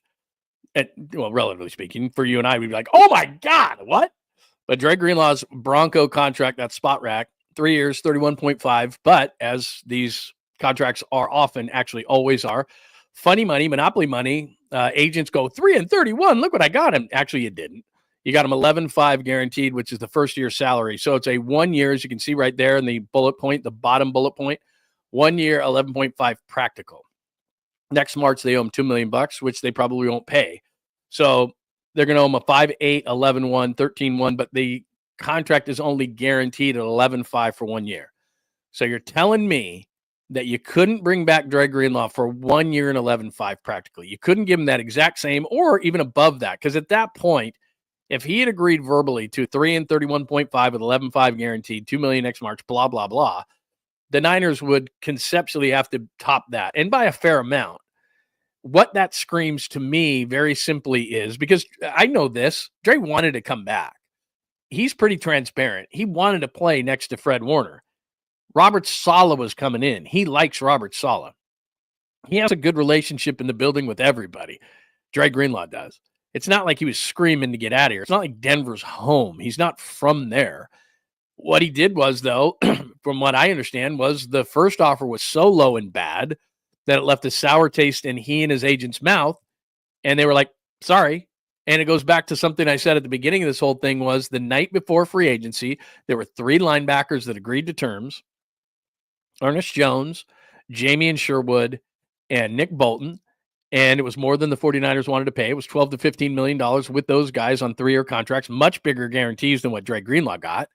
And so he's the last linebacker of note on the free agent path, and teams all ran after him. But as you look at that deal, and it's not like his agent said, hey, you can match any deal we got. It wasn't like that. Because a lot of times what these teams will do is say, they'll kind of back you in a corner like, look, Dre, we're offering you 3 and 31.5, 11.5 guaranteed, et cetera, all those numbers you just saw, but you can't leave the room. If you hang up, the deal's void. Like, we're not going to do it. And here's a guy coming off an Achilles injury saying to himself, I got 11.5 guaranteed. Now, maybe the Niners went back in, and after it was announced that he was going to Denver and said, hey, we'll do this, I swear. That wasn't how it was going to work. Certain guys are like, look, I gave him my word. I'm not going to go back on my word. There's other guys, who would go back on their word, no problem. And I'm sure he wanted to come back here. I'm sure of it. Fred Warner and he are like brothers. He loves Robert Saleh. There was a lot of reasons for Dre Greenlaw to come back. But the 49ers' first offer was so bad, I understand, that they went, sorry, man, you had your opportunity. And then after we signed with Denver, and that's not something we're going to do, we're just not going to back out of deals. We're just not going to do it. So if their first offer had been at least competitive and in there, and it comes down to, and this is the way they wanted to do their offseason. It's fine. That's your prerogative, Bobby Brown. That's your prerogative. But if the first offer had been in the ballpark, then I think Dre Greenlaw would still be a 49er. And if I was the 49ers and I said to myself, okay, cold and calculated offseason, no problem with it. I got no problem with it. Your team, do what you want. Teams have reset. People forget. The Rams did it a couple of years ago. They're in a good spot. The Bills did it a couple of years ago. They're in a good spot. So it's not like the 49ers are not going to be competitive like all these national outlets are acting like. If they got Membu to play right tackle, move McKivitz over, and with the skill position players that they have, they're going to score points. Right now, it's about the defensive side of the ball where you look and you go, is anyone on defense?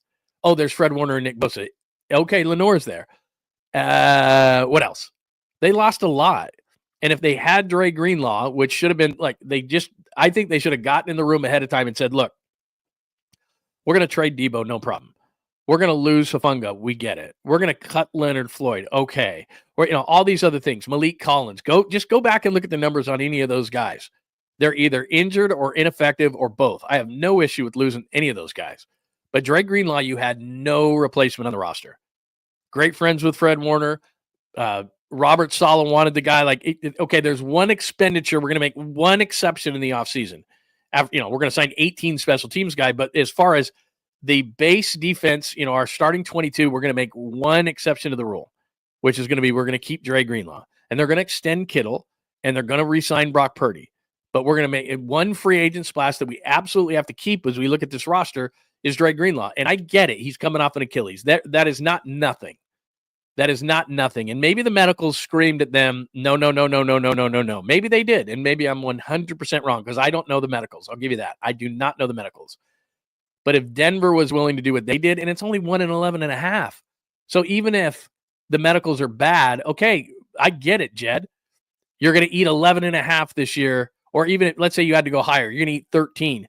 You're eating over $20 million next year on Hargrave. You're eating $8 million on Hargrave this year. You're eating $31 million on Debo. If you trade Ayuk, which many people are still saying, you're going to eat 18 on him. On down the line, you're eating $15 million this year on Eric Armstead. You're eating $12 million on Ward. So the line was maybe he'll play, maybe he won't. You won't eat the 12 on Dre Greenlaw. I understand. Draw the line. But at Dre Greenlaw, you decided to draw the line? That doesn't make any sense. Because as I pointed out to you many times already in this whole process, they have players to replace every player they've lost but Dre Greenlaw. Ask me a question. Ward, Green. Juszczyk, Farrell, even though they brought Juszczyk back.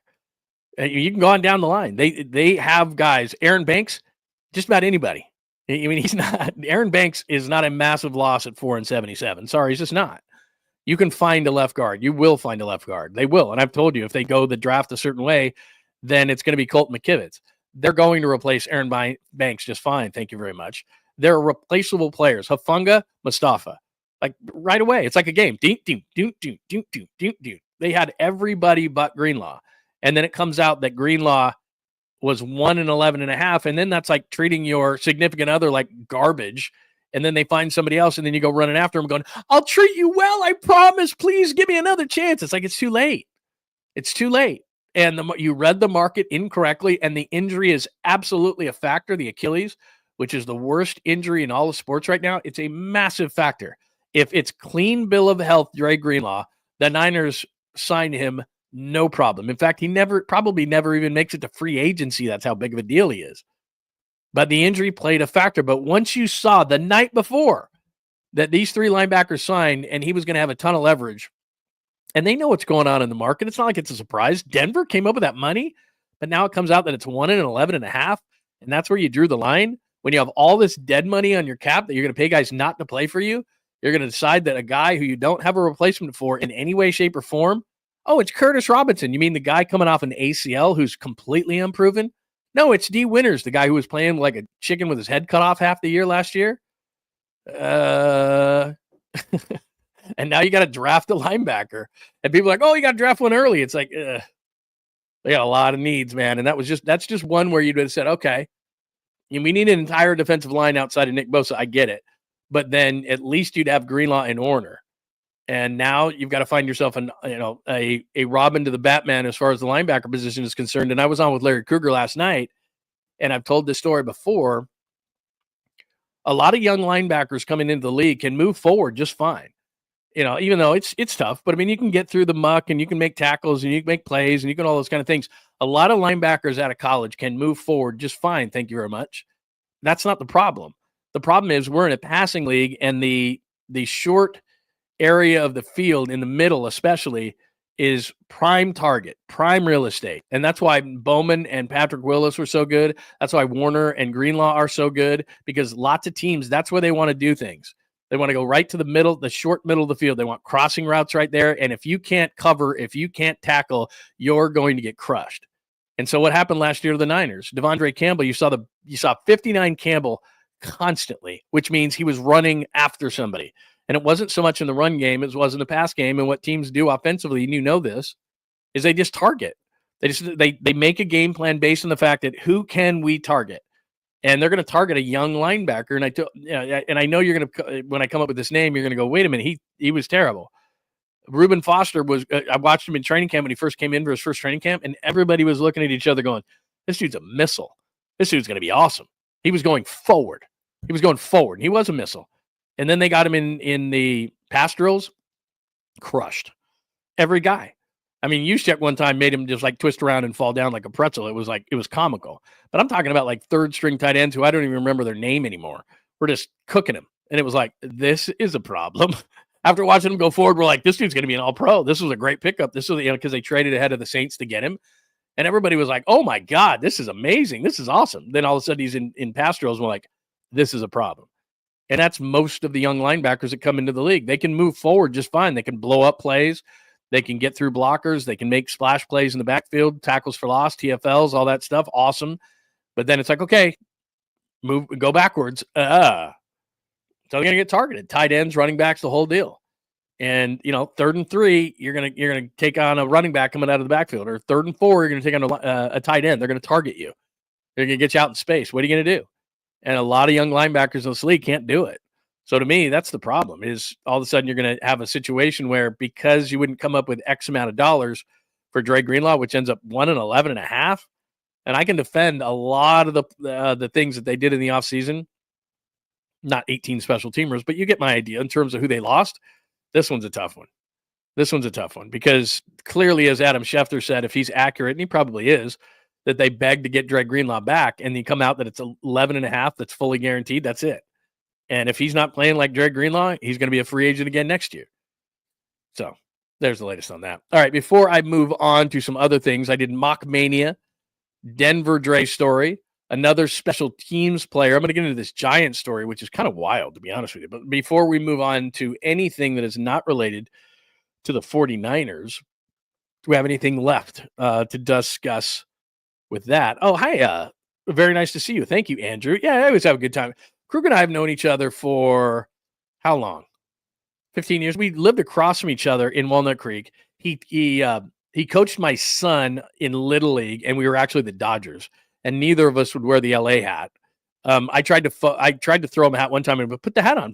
I wanted to take a photo of him and then blackmail him, but he wouldn't put it on. Like, he was a coach for the Little League Dodgers, coaching my son and his son, and he wouldn't put the Dodgers hat on. It was hilarious. Everybody wanted to put him on so they could take a picture of it and then blackmail him. It's like, come on, man, do it. He wouldn't do it. Didn't do it. Yeah, I don't know the medicals, but I did sleep at Holiday Inn Express last night. That's part of it, man. That's part of it. Probably. Joshua, good to see you, my friend. Yeah, look, maybe the medicals are terrible and the 49ers just weren't happy with it. And I totally get it. I understand it. And that's the one part of it. I just don't know. And I understand that. But there was one team who said 1-11.5 isn't. I would just say this. Given that you didn't have anybody to replace them, and in most places of guys you lost, you did, wouldn't it have been worth the risk? I would think it would be. They deemed it wasn't until it was too late. Because the thing that, if Schefter is right here, if you just jumped in, let me just do this one more time. Oh, stop. Hang on. He was talking about Fungo. This is it right here. Okay, go ahead. The Niners were trying to get back Dre Greenlaw, even after Denver had an agreement done with him. They were pushing to get that done. And they were trying to flip his decision in this world that we live in, where, people commit and there are agreements. And the Niners tried to flip Dre Greenlaw back to San Francisco. And I think they were pretty persuasive, but not persuasive enough. And I think Dre Greenlaw. Okay, so there's a couple of things there. Number one, T-shirt Shefty is throwing me off a little bit. The T-shirt Shefty. And then I'd love to be on a show. Mosier, Lombardi, and Kane. I'd love to be on a 3-man show. You'd be so lazy. I never was on a 3-man show. I was either a solo guy or a 2-man show. 3-man show would be like half the show. You just be like, whatever, having a beer, hanging out. 3-man show. What are you kidding? It's like stealing. But anyway, I digress. He said, what I think is so funny is like, they were really persuasive, but just not quite enough. Yeah, because their first offer was such crap and probably turned them off. And they got so pissed about it. They're like, wait a minute, 3 linebackers just signed for AAVs in the 13 to 15 range. And technically speaking, has had a better career than all 3 of those guys. And I know that you sign a guy nowadays for what he's going to do, not for what he's done. And coming off the Achilles is a major deal. But like I said, if the first offer is like $8-9 million and the going rate's 13 to 15, then what that does is it turns you off so badly that you're like, eh. And then when you go beg and plead, please, please, they're like, eh, whatever. Oh, hi, Eric. That's a great question. I think they'd have to, wait a minute. I think they'd have to look into CJ Mosley. And one of the things why, and we'll see, I don't know what he's asking for. I have no idea what his whole situation is. He was released by the Jets. The only reason I'm saying that we're not sure is because wouldn't you think they would have jumped on him given that Robert Saleh had him in New York? Now, he's had injuries too, so I don't know what his exact injury situation is. But my initial inclination on him is, okay, what's going on with him? Because the reason why we made a correlation with DJ Reed, who ended up going to Detroit, was Robert Saleh. The whole reason I looked at Jamian Sherwood, who I really, really liked, and is 25 and coming off a great year. His arrow's going up, not down or not even. It's going up. Yeah, he cost too much money, but he was with Robert Saleh. That was a guy that I'm thinking to myself, okay, there's a guy. So as far as CJ Mosley is concerned, I have heard nothing in regards to CJ Mosley and the 49ers, which would tell me something's going on there. Something weird's going on. Either A, he's asking for too much money, which he shouldn't be at his age and effectiveness level, or there's something injury there or something like that. There's got to be something, because with Robert Saleh, you would think, okay, there's a 1-year guy. There's CJ Mosley next to Fred Warner. There's a 1-year guy. There's some Devondre Campbell there to me. I don't mean it in a negative sense off the field. I'm not saying that about CJ Mosley. That's not true. What I'm saying is that CJ Mosley, I just talked about the pass game, a little bit older. I think you'd have to look at it and you'd be like,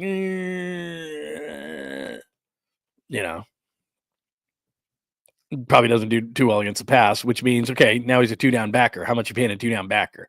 And you still got to bring in a guy for the pass game. Hi, John Holmes. I need to draft a guy. I need to get a draft guy on the show. Absolutely. Matt Miller, McShay, no question about it. We will. You know me. I'm a massive draft guy. And not only will Krug and I do some draft stuff, but we will get draft guys on the show. I love draft talk. I'm just waiting. Like, free agency is now over. What are we at? March 18th today. Draft is about 5-6 weeks away. I will absolutely go draft crazy. I love the draft. I'm completely versed in the draft. I'm reading stuff every single day, trying to find out more and more stuff. Right now, Membu is the guy that I'm slightly obsessed with. I'd love a right tackle so they can move McKivitz to left guard and be set on the offensive line, plus have a left tackle for the future. And I was watching film on the guy, and it's dorky, but I did it, and I love it. So it's good.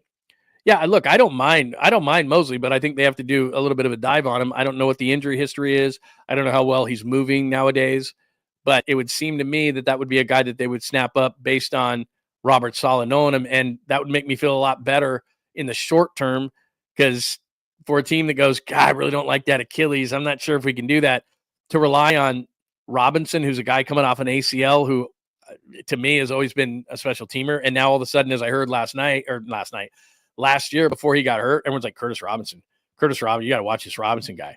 It's like, okay, we'll see. You know what's funny is the Little League team, I don't know if they won the championship, but we blew out teams.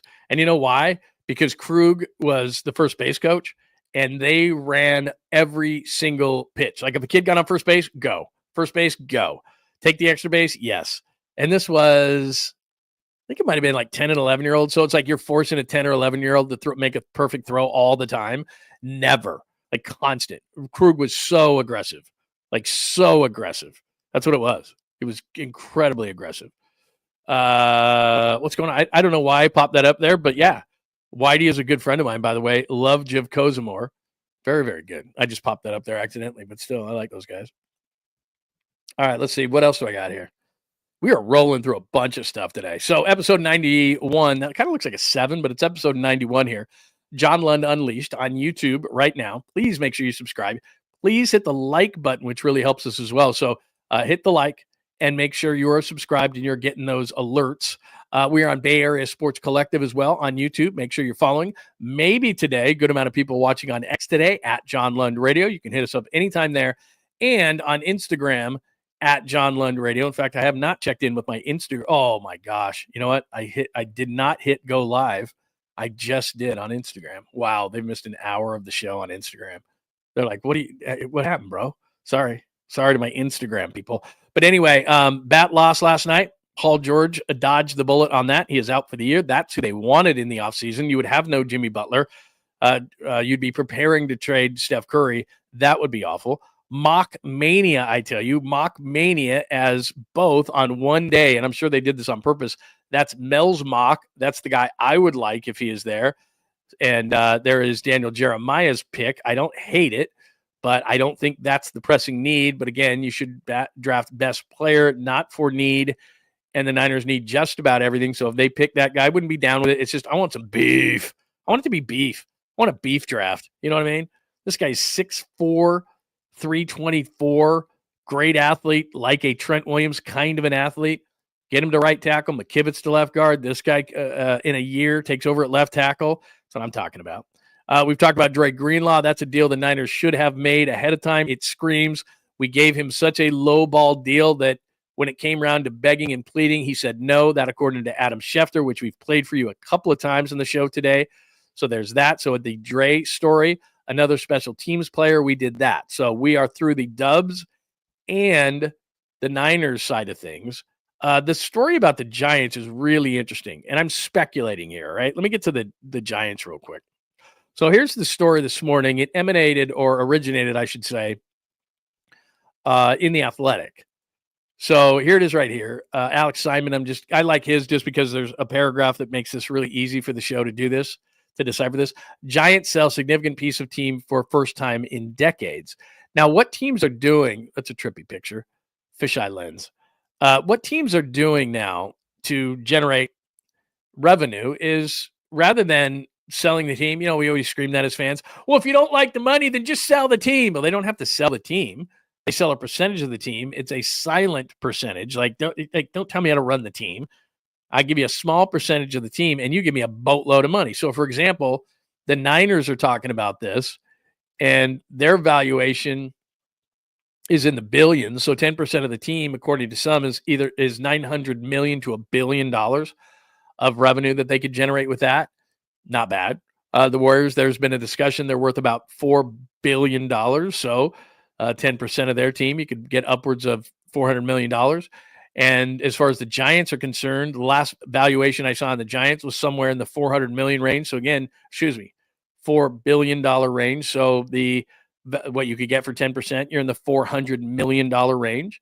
So not bad, right? It's a silent partner. You get their money. You give them like a suite. They get a parade around as an owner, whatever the case may be, and all things are good. And they don't have any say in the operation. It's just, you pay me $400 million for 10% of the team. So here's what's interesting, and I hope you can read this.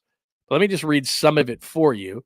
So this is out of the piece that I just showed you. So Larry Baer says that the money will be used to enhance the stadium's main entrance facing William Mays Plaza and designated sections for rooter clubs akin to those in soccer stadiums, and expand premium sections that include all-inclusive food and drink service. But Baer downplayed any thoughts of the new cash helping the team increase its spending on the team. Quote, "This is not about a stockpile for the next Aaron Judge. This is about improvements to the ballpark, making big bets on San Francisco, and the community around us having the firepower to take us into the next generation. Sixth Street is the company that would buy a percentage, best known for the Bay Area sports scene as the primary owner of Bay FC, blah, blah, blah, blah, blah." So here's the point. And then let me just get to this last one. That's the other guy. We don't really care about that. I'll leave that up there for just a second. Then I want to get into this whole thing. But what this screams of, and the Giants can do whatever they want. They own the team. It's a business. But what I want to further tell you about the Giants, and I tell you this all the time, some teams hate the Dodgers as much as you want. Some teams are just win, win, win, win, win. And they care about the baseball side more than the business side, even though the business side is running very much. And what you can do is, if you win, the business side a lot of times can take care of itself because fans can't get enough, and they're buying merchandise and tickets and all these different things. And the numbers for your TV and radio and all these other localized things are going up. And there's more platforms than ever for sports. So those numbers are going up. So you're going to be fine on the business side. If you win, they will come. So the money will come if you win. That's how some teams think. The majority of teams, though, think like the Giants. And what the Giants are, and I was thinking about this morning, how I was going to approach this. I have a friend of mine. He owns a major watch and accessories company. They do very, very well. But when he started the company, it was about his marketing background, and the watches and accessories and all these kind of things were kind of secondary. He was just looking for a business or a type of business that he could, that would work for him. But what he's great at is the marketing aspect of it. And then he built it. It could have been anything. I use this often because, I don't know, I just think of the Jets in these situations, Spacely sprockets. It doesn't matter if it's a watch, a sprocket, a coffee cup, a coffee company, whatever. This guy's a master marketer, and he uses that particular thing, the accessories, the watches, and so forth, for the accessory side of it, for the marketing side of it. And it just happens to be that. To me, that's kind of what the Giants are like. Baseball happens to be the vehicle, but I don't know that they have a passion to win like some of these other teams, because what they are is they're a real estate company. They're a team that's going to think about what they're reinvesting in. And I've told you this time and time again. The star of the Giants is never going to be a player. They might luck into that, but the star of the Giants is never going to be a player. And if it is a player, then they want Aaron Judge so they can put him on billboards and sell. And it's all, again, baseball is the vehicle for the marketing. So if you, and again, I read this to you, they're going to improve the facilities for the big time money people. So they're going to make these suites and all these different things better. The front of the ballpark. What do you see when you go to the park? The front of the ballpark. That's marketing. Let's make this look better. And I'm not knocking him at all for the part where he says, we're not going to just go out and spend this money on Aaron Judge. I get it. That's like getting a bunch of money and going on a vacation to Mexico, where smart people, what they'll do is they'll reinvest that money and make more money, and then they can go to Mexico off the more money that they made. And that's essentially what the Giants are doing. They're saying, from a business perspective, real estate, the ballpark, the front of the ballpark that everybody sees, the suites where they pay the most money, we're going to upgrade all those kind of things so that the Giants can make more money. And then what Larry Baer is saying on top of it is, we're not doing this so that we can sign Aaron Judge. Don't say that. Don't say that. Like, you can think that all you want. And I can see on the surface what you're doing. It's not difficult to believe. We're going to fix the front where everybody sees marketing. We're going to fix up the suites and all these things for the people paying them more money so that we can ask them for more money. Like, those are the kind of things they're doing. They're investing money to make more money. And that's a business thing. And there's nothing wrong with it. There's not one thing wrong with it. They're going to invest more into the real estate. There's nothing wrong with that. Take money to make money. That's what he's saying here. You just don't want to always be saying that. If somebody asks you, are you going to reinvest in the baseball side? Yeah, we're going to make our facilities better. That's one thing he should be saying is, and I know they're going to use some of this for Scottsdale and to make that better, but all their facilities from a baseball standpoint, and this is what the Dodgers do, you can rip them all you want, but they use a lot of their money to make the baseball side better, not by directly paying players, which they do, but they increase everything from a baseball standpoint to make it all better. Why do they do that? It makes a lot of their, for example, with their Latin players, all these different ways that you can reinvest on the baseball side. So if you're going to make the suites better, that's your prerogative. If you're going to make the front of the ballpark, Willie Mays Plaza better so that you can attract more people, I understand that. It's reinvesting in the product. I understand. But it's reinvesting in the business side of the product is essentially what Larry Bear is saying here. When fans are saying, okay, at least reinvest in the baseball side so that players would come here. And the first thing that I thought of, and I was hoping I would read, is not that they're going to increase this, just throw this in the players, because that would be short-sighted. I'm not asking for that. But what I wanted to hear was, okay, I understand that you want to make the ballpark better and you want to make the suites better for the people paying the money so you can charge them more. And I understand that you're going to make, give the front a facelift because that's what most people see. And there's going to be more bells and whistles so that, you get more people to the ballpark, because I've told you this again and again. The star of the Giants is the ballpark. That's their star. Keep the turnstiles moving. What does the Willie Mays Plaza do? Keep the turnstiles moving. What do increased and better suites do? Keep charging more for the people who have the money. Like, it's all business related. You can do that if you want. I have no issue with it. But to come out and say this isn't about an Aaron Judge, just say that. Don't say that. And I understand that. But come out and say, look, we are going to improve baseball facilities and it will get more players here. And this is ABC how we're going to do it. Because that's your fan base going, look, you're not competing with the Dodgers or the Padres or the D-backs. How are you going to do this? Tell me first that you're going to improve the baseball product, not by signing a player, because that's short-sighted, by improving the facilities, by improving, the amount of money you're going to put into the Latin side of things so you're going to get those players, or that you're going to put more money into finding Japanese players, or ways that you can improve your pipelines to get better players. How are you going to do that? That's what I want to know. And then the other side, if you're going to fix the ballpark, fix the damn ballpark. Players won't hit here. Do it again. I know you brought it in once. Bring it in again. You need more home runs. You need more runs. You need more hits. I understand that this team won championships pitching. I get it. But you got to you got to level the playing field. And the thing is, in Colorado, for example, which we often talk about, there's nothing they can do about the thin air and the ball flying out of there, and that pitchers don't want to come there. You could make that thing the Grand Canyon. Pitchers still aren't coming. So that's built in. That's a problem. You can make the ballpark smaller again and cut down Triples Alley again, and it would cost a lot of money, but you're going to get $400 million. And I know it only goes so far. I understand that. $400 million doesn't go like it used to go. I get it. But if I was going to make a change to the ballpark that would be a great change, and they're not going to take seats away, and so that would probably be a problem, bring it in again. I don't want Triples Alley at all. I want home runs for left-handed hitting hitters, whether it's my team or another team, because chicks dig the long ball, and I want balls flying out of the yard. Fix it again. Because you're still at a disadvantage offensively. And guys, and I like that Willie Adames signed here, a right-handed hitter, but I want to see left-handed hitters come here too. Pete Alonso didn't sign a one-year deal in San Francisco. It would have been a make-good deal because he's going to go out on the market next year. I know he signed a multi-year deal in New York, but it's essentially a one-year deal. And we all knew Pete Alonso wasn't going to come here because he wasn't going to play in this ballpark on a one-year make-good deal. I need to fix that because what's going to eventually be the best thing the Giants could do for business? Win. If you win, they will come. And a lot of these issues that you're doing, all these cosmetic things that you're doing them because the product on the field isn't good enough. The Dodgers don't have to do a massive makeover of Dodger Stadium. How come? Because people come there because they win. That's what happens. If you win, they will come. If you win, a lot of these issues will be resolved without throwing, look at Willie Mays Plaza. Ooh, cool. Let's go to the game. Look at these upgraded suites. Give me more money. Like you're doing these things, these cosmetic things to the ballpark.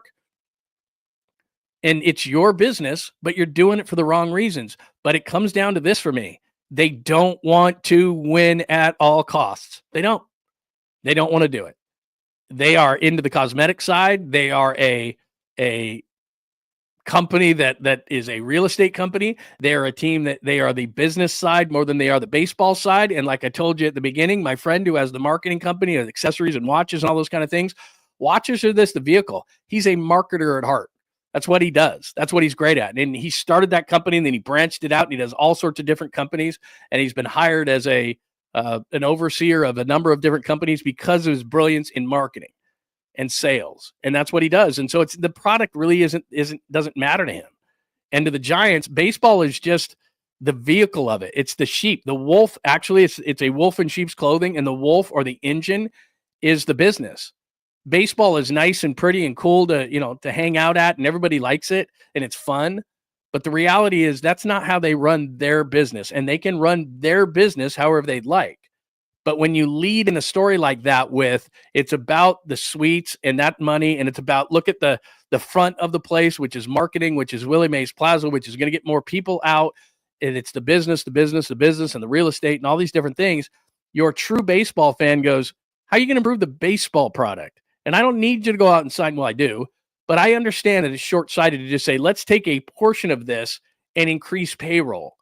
I get it. I understand that portion of it. But then take in the baseball facilities part of it and take a chunk of that and make it better.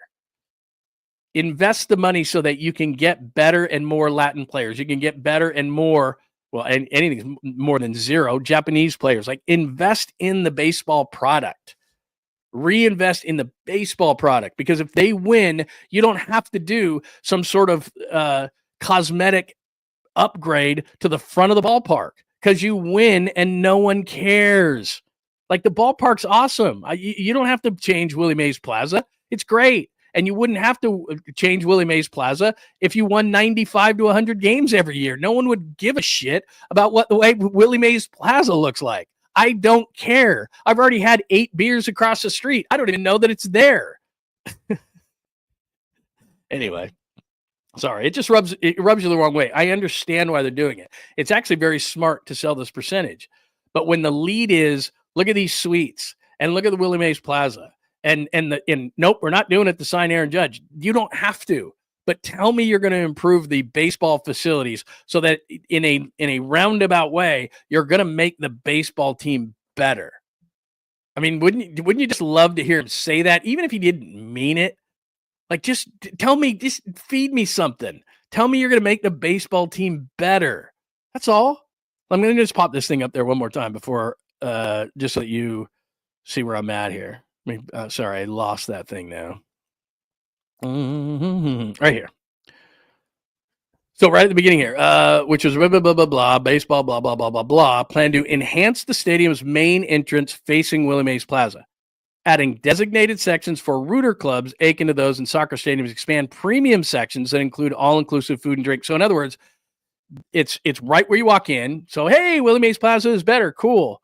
And then it's to upgrade for the 1%ers, which is not average Joe, which I understand. But then in the second paragraph here, it says, this is not about a stockpile for Aaron Judge. Don't say that. Don't say that. Just tell me that, yeah, we're going to do A, B, and C, and it's going to look cool and everything. And as I tell you, it's more about, well, the ballpark is the star of the team, so we're going to upgrade the ballpark. If you won, you really wouldn't have to do that, but okay. And we're going to upgrade to the people who have the most money. I understand that. That's a basic business principle. But don't tell me you're not doing this for Aaron Judge. Just swallow that part. Tell me that you're going to improve the baseball facilities so that you can develop the next Aaron Judge. I've talked about pipelines for this team. They have no pipeline to Japan.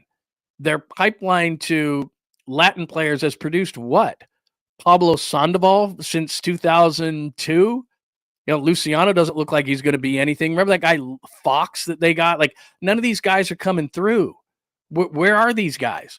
What are the baseball facilities like? Why are players not coming here? What are they not impressed by? Where are you upgrading I understand. Take a lot of it for the baseball stadium, but take something and decide and at least tell the fans that, well, we're not going to go out and sign Aaron Judge. We're going to upgrade the facilities to a point where we can develop the next Aaron Judge. I understand as a fan, long term. I don't want you to go out and drunkenly spend $100 million, which would be on a player right now, which would be akin to me getting a few bucks. And then even though I have bills to pay and credit card bills and all these different things, and there's a judgment against me, I'm not going to run off to Mexico for a month and spend that money. That would be stupid. I'm not asking you to do that. But what I want you to do is do what the Dodgers do, which is they take money and they reinvest it on the baseball side. And even if they take X amount of dollars for Dodger Stadium, they win, and it's their right to do that, just like it's the right for the Giants to do whatever they want. But it's just a PR nightmare when you hear, oh, it's going to be the front of the stadium where everybody comes in, which is just, it's a facelift and it's marketing. And then it's the 1%ers who we're going to upgrade this and upgrade that for these people. It's not for the average Joes. It's not going to be better. You don't mention baseball facilities being improved. Where's that? Just lead with that. Like, you don't even have to mean it. Just lead with it. Give us something. Throw us a bone. Hey, we're doing A, B, and C so that we can have better Latin players. We're doing A, B, and C so that the current players, like a free agent walks into this ballpark, and behind the scenes, he's going to walk into this clubhouse. He's going to walk into the weight room. He's going to walk into the new facilities. We just upgraded the baseball side of things, and dudes are going to come in here and go, whoa. Or we just, Triples Alley's done. Like, no more Triples Alley. Triples Alley's finished. There is no more excuses for a power hitter not to come here. Right-handed power will come here sometimes. Willie Adames did. But if you're a left-handed power hitter, get out of town, man. I'm not doing that. And Pete Alonso's not a dead pole hitter. So, like I said, I would think to myself, and again, around this mahogany table, they're all about business. I understand that. But I would love it if there was just one guy going, if we didn't have Triples Alley, maybe Pete Alonso in a one-year make-good deal might think of us. But no one does.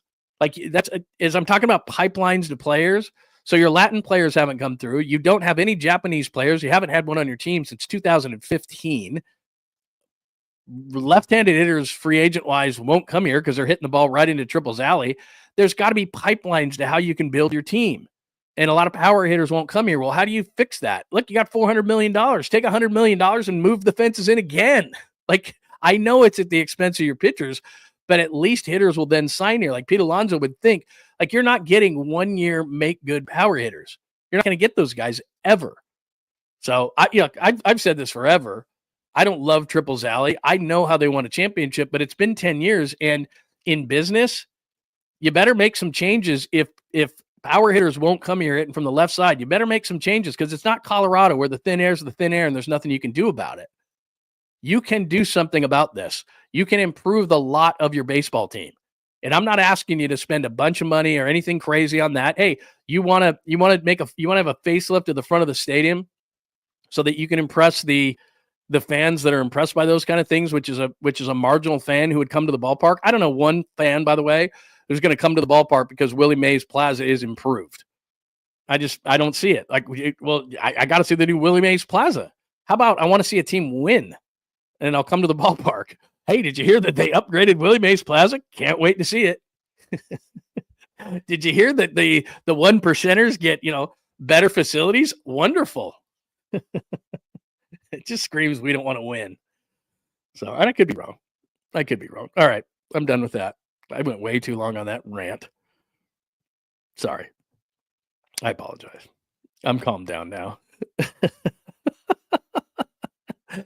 400. I mean, my God, man. It's like, hey, could you sign here? No. Why not? That's why. Oh, yeah. Bonds is amazing. He's the exception to the rule, But I just think that it would be really nice is if you could just say to hell with it, man. I've had it. Like, we've got to change the ballpark. Colorado's got thin air. There's nothing Colorado can do about it. Pitches are never going to Colorado. But you could fix this ballpark so that you could have an equal chance. And after Ohtani says no, and after Harper says no, and after Stanton says no, and after blah, blah, blah, blah, blah, all these guys say no, wouldn't that tell you maybe the ballpark's a problem? Maybe the ballpark's a problem. Nope, we're going to fix the front. Willie Mays Plaza, hey! And the way it's probably going to be fixed is you go in there and we're going to throw more stuff that you have to spend more money. That's what it's going to be. They're not doing it because they're being nice. Hello, Franco. It was great to see you with the Krug show last night. I saw Franco. By the way, for those who don't know this, but I'll just, because I stream it on my channel as well when I do Krug, and I love doing Krug's show, but I don't have control over the chat line or anything like that. Like, I'll see stuff, but it's his show that I'm joining. as a guest. So I don't pop people up. I don't do any of those kinds, because a lot of times I'll say, Lund, how come you're not recognizing us? And I'm like, I can't do it. Like, it's his deal. So he just, he'll pop you up. That's all. And there's nothing wrong with that. Hi, Papa Jay. I hear you, brother. Like and subscribe. Let's go. John Lund Unleashed and the Bay Area Sports Collective. Please. Look, hate the Dodgers all you want. And I do. I'm with you.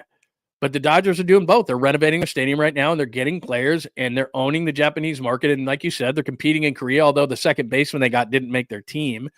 So they're not perfect. I'm not saying they are, but that's it. It kind of goes without saying. Like, they're like, yeah, we're gonna do this. We're gonna improve the stadium, but we're also gonna take. And they, in the statement that I saw from the Dodgers when they talked about upgrading their stadium, at the very same time, they made it known that they were upgrading their baseball facilities all over the place. And that's all I want to hear. And maybe the Giants are doing that, but don't lead with, hey, we're not signing Aaron Judge. Don't get dreams of that in your head. Like, you don't even need to say that.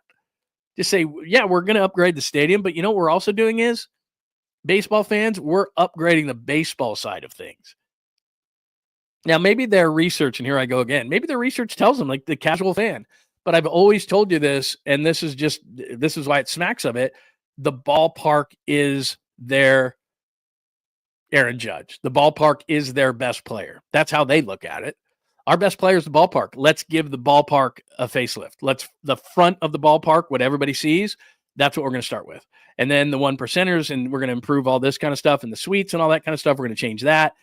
It's a business, people. I'm not here to tell you that it's not. You have to acknowledge that. And there are some teams that they're not about winning 24/7, 365. They're about turning turnstiles and selling garlic fries and the experience of a ballpark that sits on the water like theirs does. It's amazing. I mean, it is absolutely amazing what they've done. And there's no doubt. But every once in a while, you'd just like it to be about baseball once. Like, could it be about baseball? Could you lead with improvements, not in signing a guy, like I said, which is kind of a short-term kind of a thing, but in how you're going to get better players in here? Are you going to take some of that money and upgrade the facilities? Are you going to develop the next Aaron Judge? You don't have to buy him. I get it. But will you develop him? And how is that going to help that? I don't want to hear how you're going to cater to 1%ers. I don't want to hear how you're going to make the front of the stadium better and upgrade it. It doesn't even need it.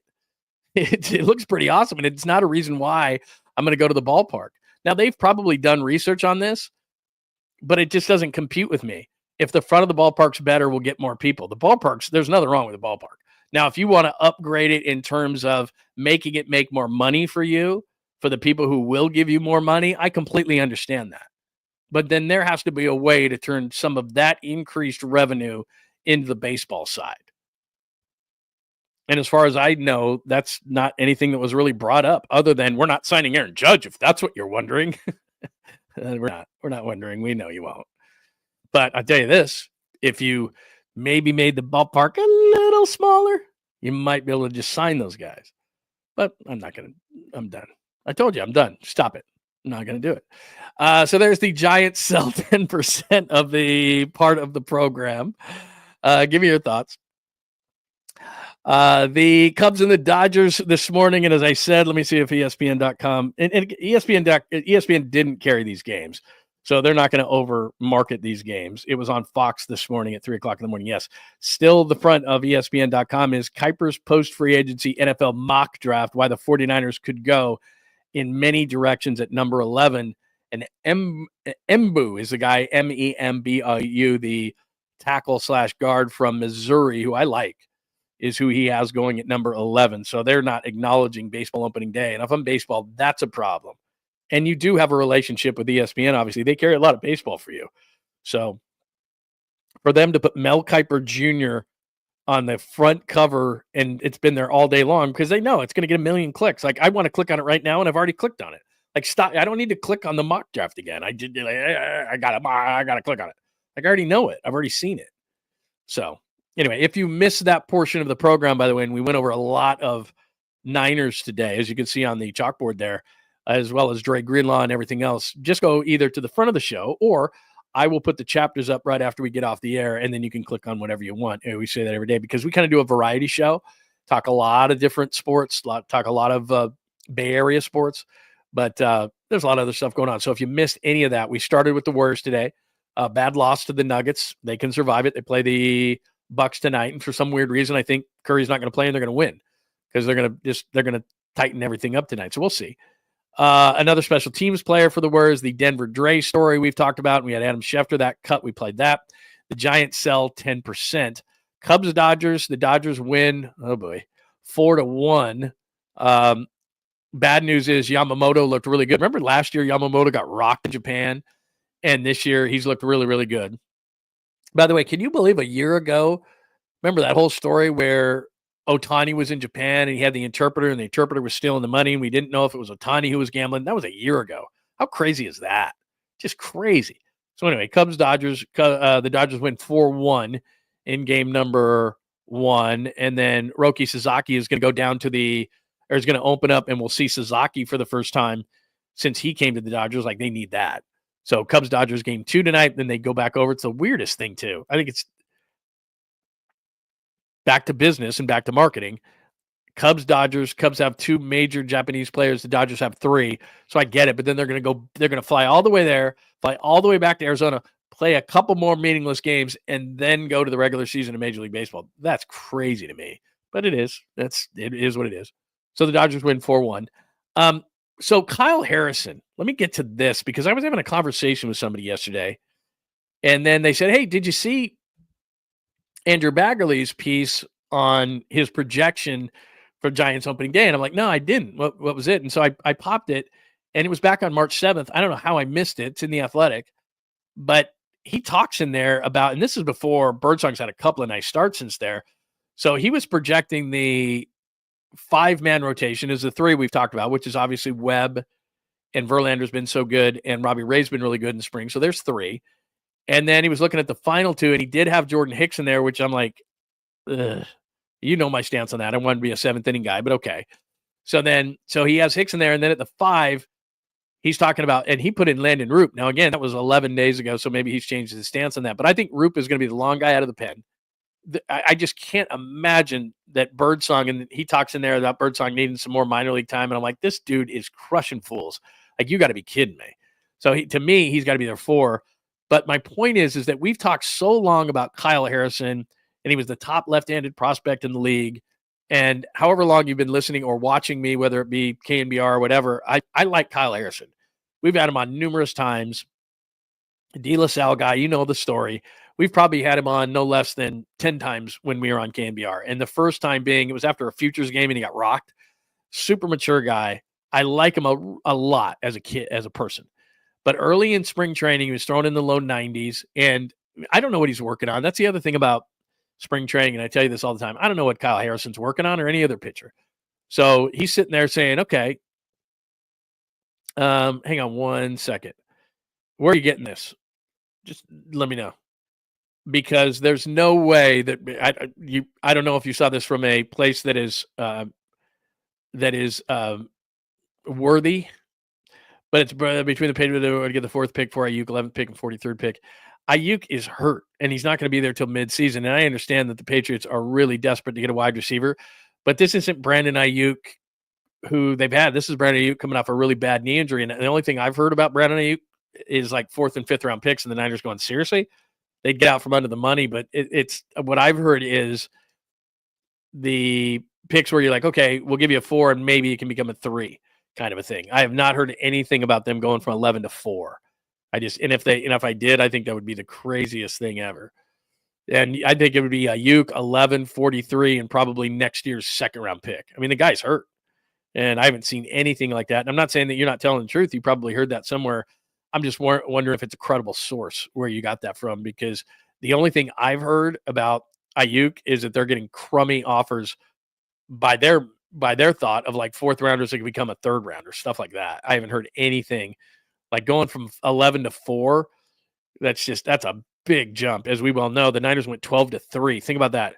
The Niners, when it came to Trey Lance in 2021, went from 12 to 3, and it cost them 2 first-round picks. So 11 to 4, so that's 9 spots. 12 to 3 is 9 spots. You're talking about 7-spot jump, and it would cost Ayuk, who's broken, the 11th, and a second rounder. So Ayuk to me is worth right now about a fourth rounder. So a fourth, a first, and a second to move 7 when you had to give up 2 number ones to move 9. That's not making sense to me. But I could be wrong. William, you could be right and I could be wrong. But I'm just trying to do a little bit of math on the fly. So I have not heard that. But you could be right and I could be wrong. But just back to Harrison really, really quickly. Now what we're hearing with Harrison could be he could be a minor leaguer. He could start in the minor leagues. He could be a long reliever kind of a guy. The thing about Harrison, and I've always wanted to be wrong about this, he's a 2-pitch guy. And one of his pitches is what he throws most of the time is a fastball. And I agree with you, Trey Lance Chalk banned. I don't disagree with you on that, by the way, Jazz fan. Banned Trey Lance Chalk. But back to Harrison, I'll try to finish his thought. Is that he's a 2-pitch pitcher, and he's throwing in the low 90s, and I'm thinking to myself, how can he possibly be a starter, go 6-7 innings with 2 pitches? And his stuff plays just because it rises and different, and it seems like it's on you. You've heard that from hitters all the time. It seems like his stuff's on you faster. But unless he's throwing 95, which he's done a little bit this spring, but if he's in the 91, 92 range, then I don't see how Kyle Harrison can be a starter in this league. He's only got 2 pitches, and it's a problem. So I've thought that for the last couple of years, and I've watched Birdsong, I think, pass him in the pecking order. So as of 10 days ago, and a lot can change, the 3 that we've talked about are in the rotation, those 3. And then Bags was saying he thought it was going to be Hicks and Roop. I think Roop is still a long-term guy. I cannot believe that Birdsong would not be a starter. Hayden Birdsong wouldn't be a starter. And by the way, I don't even know what to say about Verlander other than the fact that I guess I was wrong about Verlander. And we'll see I won't say that I'm completely wrong until the season starts. But do I have another Verlander thing? I mean, look at Verlander yesterday with by the way, the fancy green hat. I dig the green. Look at him yesterday. 5 innings pitched, 3 hits, 6 Ks. And more than the numbers, I mean, the guy's throwing at 96, 97. He's burying the slider in the dirt. He looks amazing. And I know, don't overreact over spring training, so I'm breaking one of my own cardinal rules. But a lot of times, it's not about the numbers for me. I don't care about the numbers. It's just you watch Justin Verlander pitch. He is bringing it. And it's early, so don't leave all your pitches in Arizona, my friend. But usually, Arizona, the ball's not breaking as much, those kind of things. If Verlander is a 2, and Robbie Ray is what he's supposed to be, coming off of TJ, but he looks good so far, and you can move Hicks to a 7th inning role like I keep screaming about, and Birdsong's your 4, then a lot of times for most teams, like early in the season especially, you don't need your 5, and your 5's going to be inconsistent all season long. Like that's why people go crazy, like, oh, who's going to be the 5? Probably like 7, 8 different guys are going to be the 5. And unless you're the Mariners, who have a great 5-man, who are the best starting rotation in baseball, and oh, by the way, that's your home opener, great. And the Mariners beat the Giants 1-0. So who knows? But anyway, that's your side on Kyle Harrison. I hope I'm wrong. I hope Harrison comes out and is absolutely great. He's bringing it, and he's tough and all that kind of stuff. But I'm starting to look at the bottom of the rotation, and I'm going, Kyle Harrison is, Birdsong's ahead of him in the pecking order. Landon Roop's ahead of him in the pecking order. For some reason, they're insistent that Hicks continues to be a starter, even though he shouldn't be. But okay, he seems to be ahead of him in the pecking order. Where's Kyle Harrison? Like, are they gonna make Harrison a long guy out of the pen? Is he gonna be in the minors and they're gonna convert him to a reliever? Like, what is he gonna do? And how many pitchers do you know in baseball that are starters with 2 pitches? And they're not just hammer pitches. I mean, if you're fastball slider and it's just hammer, then okay, you might be able to get away with it. But that's not necessarily him. And then that also brings me back to the fact that you as an organization should know at some point, because remember, Harrison was considered the best left-handed starter prospect in baseball just a couple of years ago. And everybody screams and yells that you can't trade prospects, right? Oh, you can't trade Harrison. Well, I bet at one point, Kyle Harrison could have fetched you a lot. Not anymore, probably. Maybe something. But for a period there, it was like Kyle Harrison, man, just like Joey Bart and all these other guys. Luciano has no trade value. Yeah, it's after a while, it's like you've got to know your farm system. And I keep harping on the Dodgers, and what they do so well is they very rarely lose a guy that you go, oh, man, the Dodgers lost that guy. I mean, think about, I've said this a million times, the Scherzer trade, Turner trade, in which they got both of those guys, they lost that catcher Ruiz, and that's it. And Josiah Gray, who made the All-Star team because Washington had to have a player, but he's not very good. On most rotations, what would he be, about 4 or 5? And that's what they lost. Those are the main 2 pieces they lost in the Scherzer Turner trade, which I know they didn't keep those guys for a long period of time, but it's like they got those two guys who were superstars at the time, and that's what they gave up. Like, they know their system. They know who to give up. And you're sitting there going, and look, the Giants have, it's not like since Zach Wheeler, they've really lost a ton of guys that you're like, oh, they should have never traded that guy. But my point is that you're watching Harrison come up through the system with 2 pitches going, is he going to be able to sustain this? You're looking at Luciano with no position going, we can't trade this guy. You're going, okay. That's what great teams do. That I'm talking about. I go back to, again, the Giants and the pipeline to get talent onto your roster.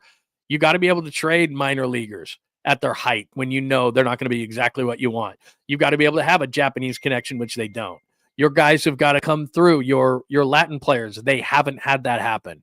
Like, all these different ways that you're sitting there going, okay, how do you build a pipeline for your team? Because we all want free agents, right? Well, left-handed hitters won't come here, so there's another one that you just cut off, and you have $400 million, and you're going to look at the front of our stadium and look at these upgrades for our highest-paying clients in these suites, but you're not going to do anything to the ballpark to maybe make it better so that free agents might actually sign here, and so that you wouldn't have to pay Aaron Judge $700 million to come here instead of the 400 the Yankees did. Like, I don't know.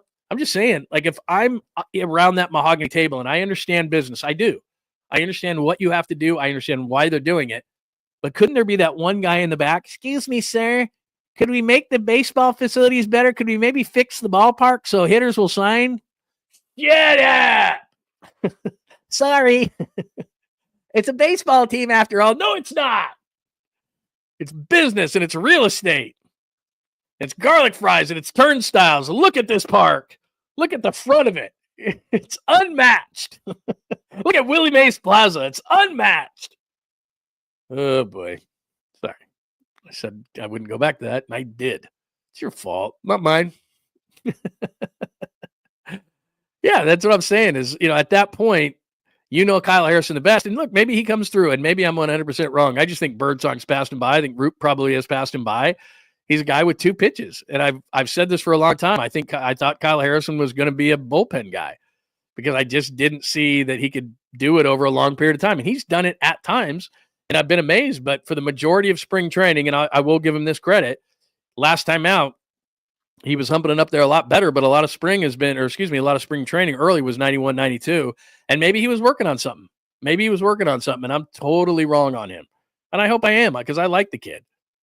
Don't you start. I'm not even acknowledging that, even though I just did. All right. Yeah, we have learned something on the show today. No more Trey Lance. People get really mad. Really mad. I don't know if it's more seats. It's just they're gonna upgrade the ones that they have. In other words, he said that our 1%ers essentially are going to get better stuff. Our sweet people are going to get better stuff. That kind of thing. Yeah, he's a freak. When they signed him, I was like, come on, man. You're giving $15 million to a 42-year-old that's coming off a neck injury. He kind of knows what he's doing. I will say. He kind of knows what he's doing. And we got to wait till the regular season happens. But, I mean, in spring, when you're 42 and you're throwing up 96, 97 miles an hour, I don't know what he's doing. But there's just rare guys that are kind of like your Nolan Ryan types, right? That are just like, I don't know. Just, I used to call it like a rubber arm. Like, this is certain guys, they get hurt left and right. Yeah, Mariano Rivera threw 1 pitch. You're right. But they came in the 9th inning. He sawed your bat off and the game was over. That's hard to do over, 6, 7 innings. But like I said, I hope I'm wrong. I do. I hope I'm wrong on him because I really like him. What else do we have today? What else? Harrison future random. You know what? I said yesterday I was going to give you a double caboose pistol, and I found a couple of great caboose pistol stories, and I don't think I loaded them. I'm a loser. How much do you care about the Happy Gilmore trailer? Because here's the thing, if you've already seen it, I think last time, and these companies really confuse me. So on YouTube, what happens is, if you play something in most places, I am thoroughly confused by this because what we're doing on the show is we're giving you promotion. So if I play like Shaq on TNT talking about something, and the other day they're like, oh, you got to take that out. So then on the replay, so that I can monetize the video, they make me take out like Shaq talking about you got to put Curry in the GOAT conversation, and they flagged it and they said, you can't have that. TNT owns it, Turner owns it, you got to pull it out. So then I have to hit a button and it'll yank that out. So I'll describe this whole thing, and then here's Shaq saying this, and then all of a sudden it's gone, and people on the replay are like, "What the hell, bro?" And so sometimes I have to do that because then they won't monetize the video. And I can't remember, but I think the last time I played a trailer on Netflix, they flagged the thing and made me yank it out for later. And the thing is that like Happy Gilmore, I think Happy Gilmore 2 is coming out on July 26th, and they dropped a trailer on it today. And I put it into the system to play. And then I thought to myself, I think last time they flagged this thing and they pulled it, which is not good because you could potentially get a strike. And if you get 3 strikes, they make you delete your channel. You don't want to do that. So, and certainly I don't want to do it in the Bay Area Sports Collective, and there they get mad at me and everything like that for doing it. So I don't know that I'm going to play it, but it's out and you can find it, because I'm thinking that last time I played a trailer for Netflix, which really confuses me because it's like I'm playing this for thousands of people and it's promoting this, which is why you put it out on social media in the first place. But then I play it on my show and you somehow think I'm going to gain a bunch of money off it, which I'm not. I'm just doing it for the entertainment value of viewers and listeners. So I probably won't play it, but it's out there. I'm looking at it right now. It's okay. I'm very nervous about it. But you and I have this conversation all the time. As far as Adam Sandler in certain movies, I'm going to go in there with the correct, I believe to be the correct mindset. And so if it's not real funny, here's the other thing too. I'm not going to a movie theater. I'm just going to sit in my own house. And if it stinks, then I'll turn it off. I don't think I've ever walked out of a movie, even though there are lots of times I'll be like, oh, this movie is terrible. But you're eating popcorn, you're hanging out.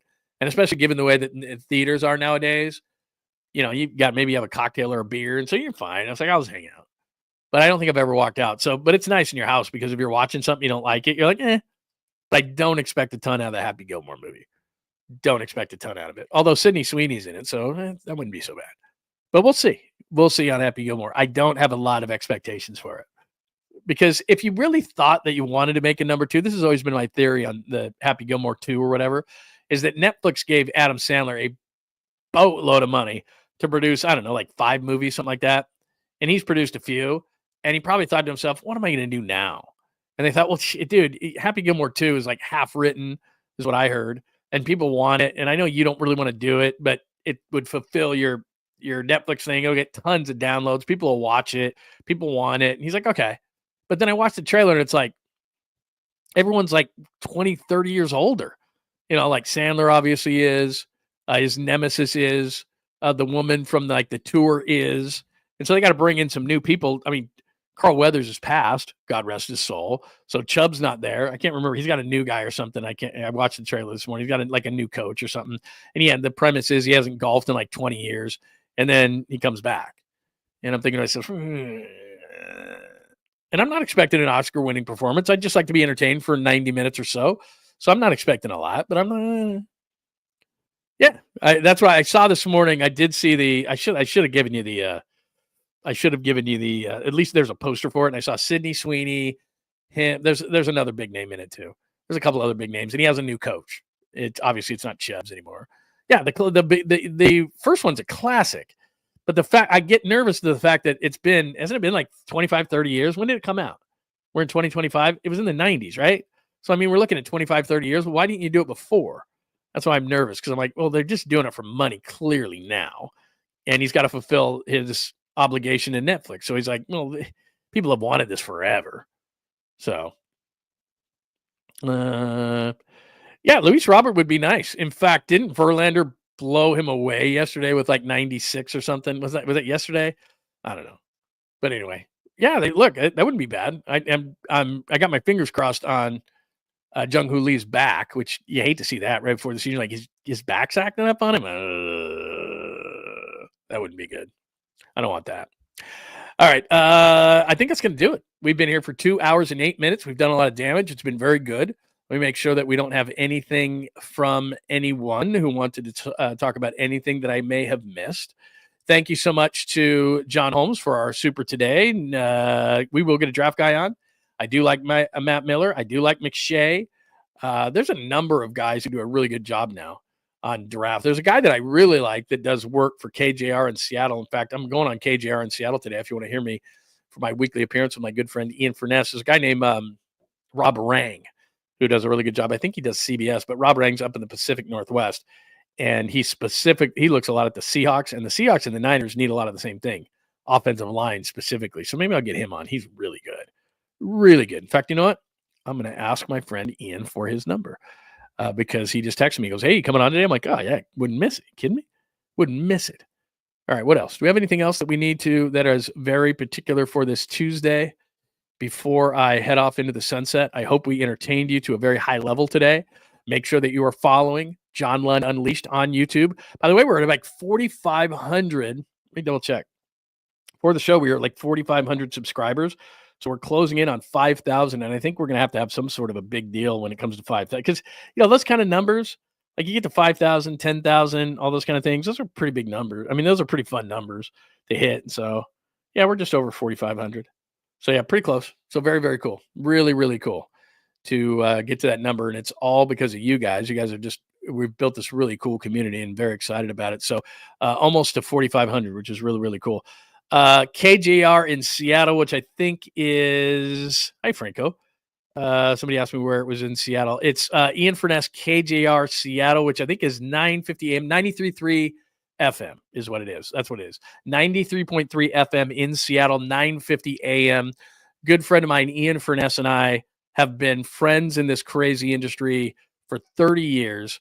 He's an amazing hockey play-by-play guy. He does the pre-half and post on TV for the Kraken. And he was also the 2023, I think, Washington State Sportscaster of the Year when he did his show, plus was covering the Seahawks for Fox 13 up there in Seattle.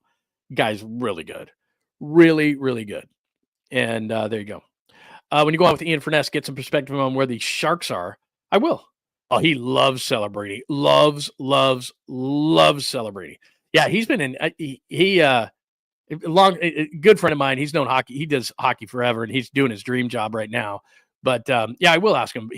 I know we've talked about celebrating before. He loves the guy. Loves him. What else? You know what? There is a great call right there, Eric. If I could get Tim right on. The thing about Tim is I can get Tim on around OTAs because he goes up to Idaho and rides the horses and goes to the snowmobiles and does all that kind of stuff. And he turns his phone off. He won't respond to anybody. And OTAs, I'll get him on. So after the draft, they do the rookie caps and everything. Tim will come back down from Idaho for a while. Then he'll head back up. And then the regular season, obviously, he lives down in the San Jose area. But yeah, we can get Tim on around OTA time, like around the first OTAs. And then he's out on the field with the guys practice, especially with now Saleh back. He's best friends with Robert Saleh. And yeah, so we'll get it. We'll get that. We'll get that. Absolutely. Appreciate it. Much, much, much appreciated. Do remember those QR codes work. So you can subscribe to my channel on the left there on Bay Area Sports Collective on the right. Please make sure that you're subscribing not only here, but the Bay Area Sports Collective. I do know, I think Tom's on at 11 today. As a matter of fact, let me do something real quick. Don't leave me. Don't leave me. Yeah, Bay Area Sports Collective. Let me see what time these guys are on today. That's my page. Come on, man. Switch account. Oh, never mind. It doesn't have me on there. Hang on 1 second. Jason Puckett, by the way, good friend of mine in Seattle, is doing what I'm doing. And if you are a fan, he just does a lot of stuff. If you like college football, things like that, he will. He's absolutely great, and he's a great follow to have. Jason Puckett. Make sure that you follow Puckett. Let's see. Tolbert. He has the Steve Young. I don't see anything. I know he's coming on around 11 o'clock today. I should be better, but I think he's coming on around 11 o'clock today. And if you haven't seen the Steve Young interviews, make sure that you check that out. The Tom Tolbert Show and Bay Area Sports Collective, plus Pauly and Pauly Mac and Creative Tony will be on today as well. Check all that out at Bay Area Sports Collective. What else do we have today? All right, let me make sure. Final run through opening day. Oh, is that where you're going to be? Are you going to be there for opening day? Very, very cool. Oh, yeah. You're right. That's where Pauly Mac and Tony are going to be. So I'm going to head down there too. Yeah, we're all going to be down there for opening day. So if you're somewhere on opening day, hit me up. You have my direct line there at John Lund Radio. You can hit me up there, John at johnlundradio.com. You can hit me up right here on the YouTube page with anything like that. And yeah, we can meet up on opening day if you want to do that. What else do we have later? 1996 for Happy Gilmore. That's what I'm saying. Like, if you really thought a Happy Gilmore 2 was a good idea, you wouldn't have waited almost 30 years, like 29 years. Like, come on, man. Like they didn't want to do it. This is just and I hate to be I'm sitting there going, wait a minute. He's just trying to fulfill the thing with Netflix. Where's Ron Jeremy? John Holmes and Ron Jeremy? He's not in it. No, he's not in it. In fact, I think he might be in prison is where I think he might be. But I could be wrong. Yeah, about 25 years too late. I agree with you 100%, Rockin'. Yeah, about 25 years too late. That's exactly right. Love the first Happy Gilmore. I'm not saying that at all. It's just it's probably a little bit too long. But like I said, I have a sneaking suspicion it's just because he had to fulfill Netflix. And they all probably did. Netflix probably went to him and went, dude, this is just easy money. Like, just do it. All right. That'll do us for today. Absolutely great that you were here today. Please subscribe. John Lund Unleashed. Please subscribe. Bay Area Sports Collective. Thank you for watching on X. Thank you for watching on Instagram. Thank you for watching on Twitch. Thanks for watching on Facebook. My goodness, man. We will be back later. We will be back tomorrow. By the way, I did Krug Show yesterday. If you want to check that out, late last night, very late last night. So if you missed me on the Krug Show, you can check that out. We'll be putting out some shorts later today. I have to write today. So at johnlundunleashed.com, a new column will come out there, plus a video on top of that. And do remember my fine sponsor, Reapel. Dr. Reapel, an amazing job, cosmetic surgery and laser center. I'm going there today at about 11:30 this morning Pacific. I do the stem cell as well as my wife does the stem cell, and I showed you the video. In fact, I'll throw that up one more time. And I'm doing the low T. Took a quick blood test. Very simple. You're irritable, can't lose weight, you're tired. Look, man, I'm sorry, but you're getting older, and it's not a Barry Bonds thing. You just have low T. So every few months I go in. It's a quick little procedure. I feel great almost immediately. Probably takes like 2 or 3 days, and you feel amazing. And my wife is doing, as she tells you all the time, the stem cell. Just real quick. I'm Kern, and I recently did PRP stem cell with Dr. Reapel, and I am someone who's been in chronic pain for about 25 years. And he recently just did my left elbow and left shoulder. My shoulder is amazing. I'm down to 0 in pain. My left elbow's gone from about a 9 to a 2. And this has only been a month, so I'm extremely excited. I'm actually coming back to do my right foot next week. It's worked so well. So highly recommend him. Very precise and caring. So it's been great.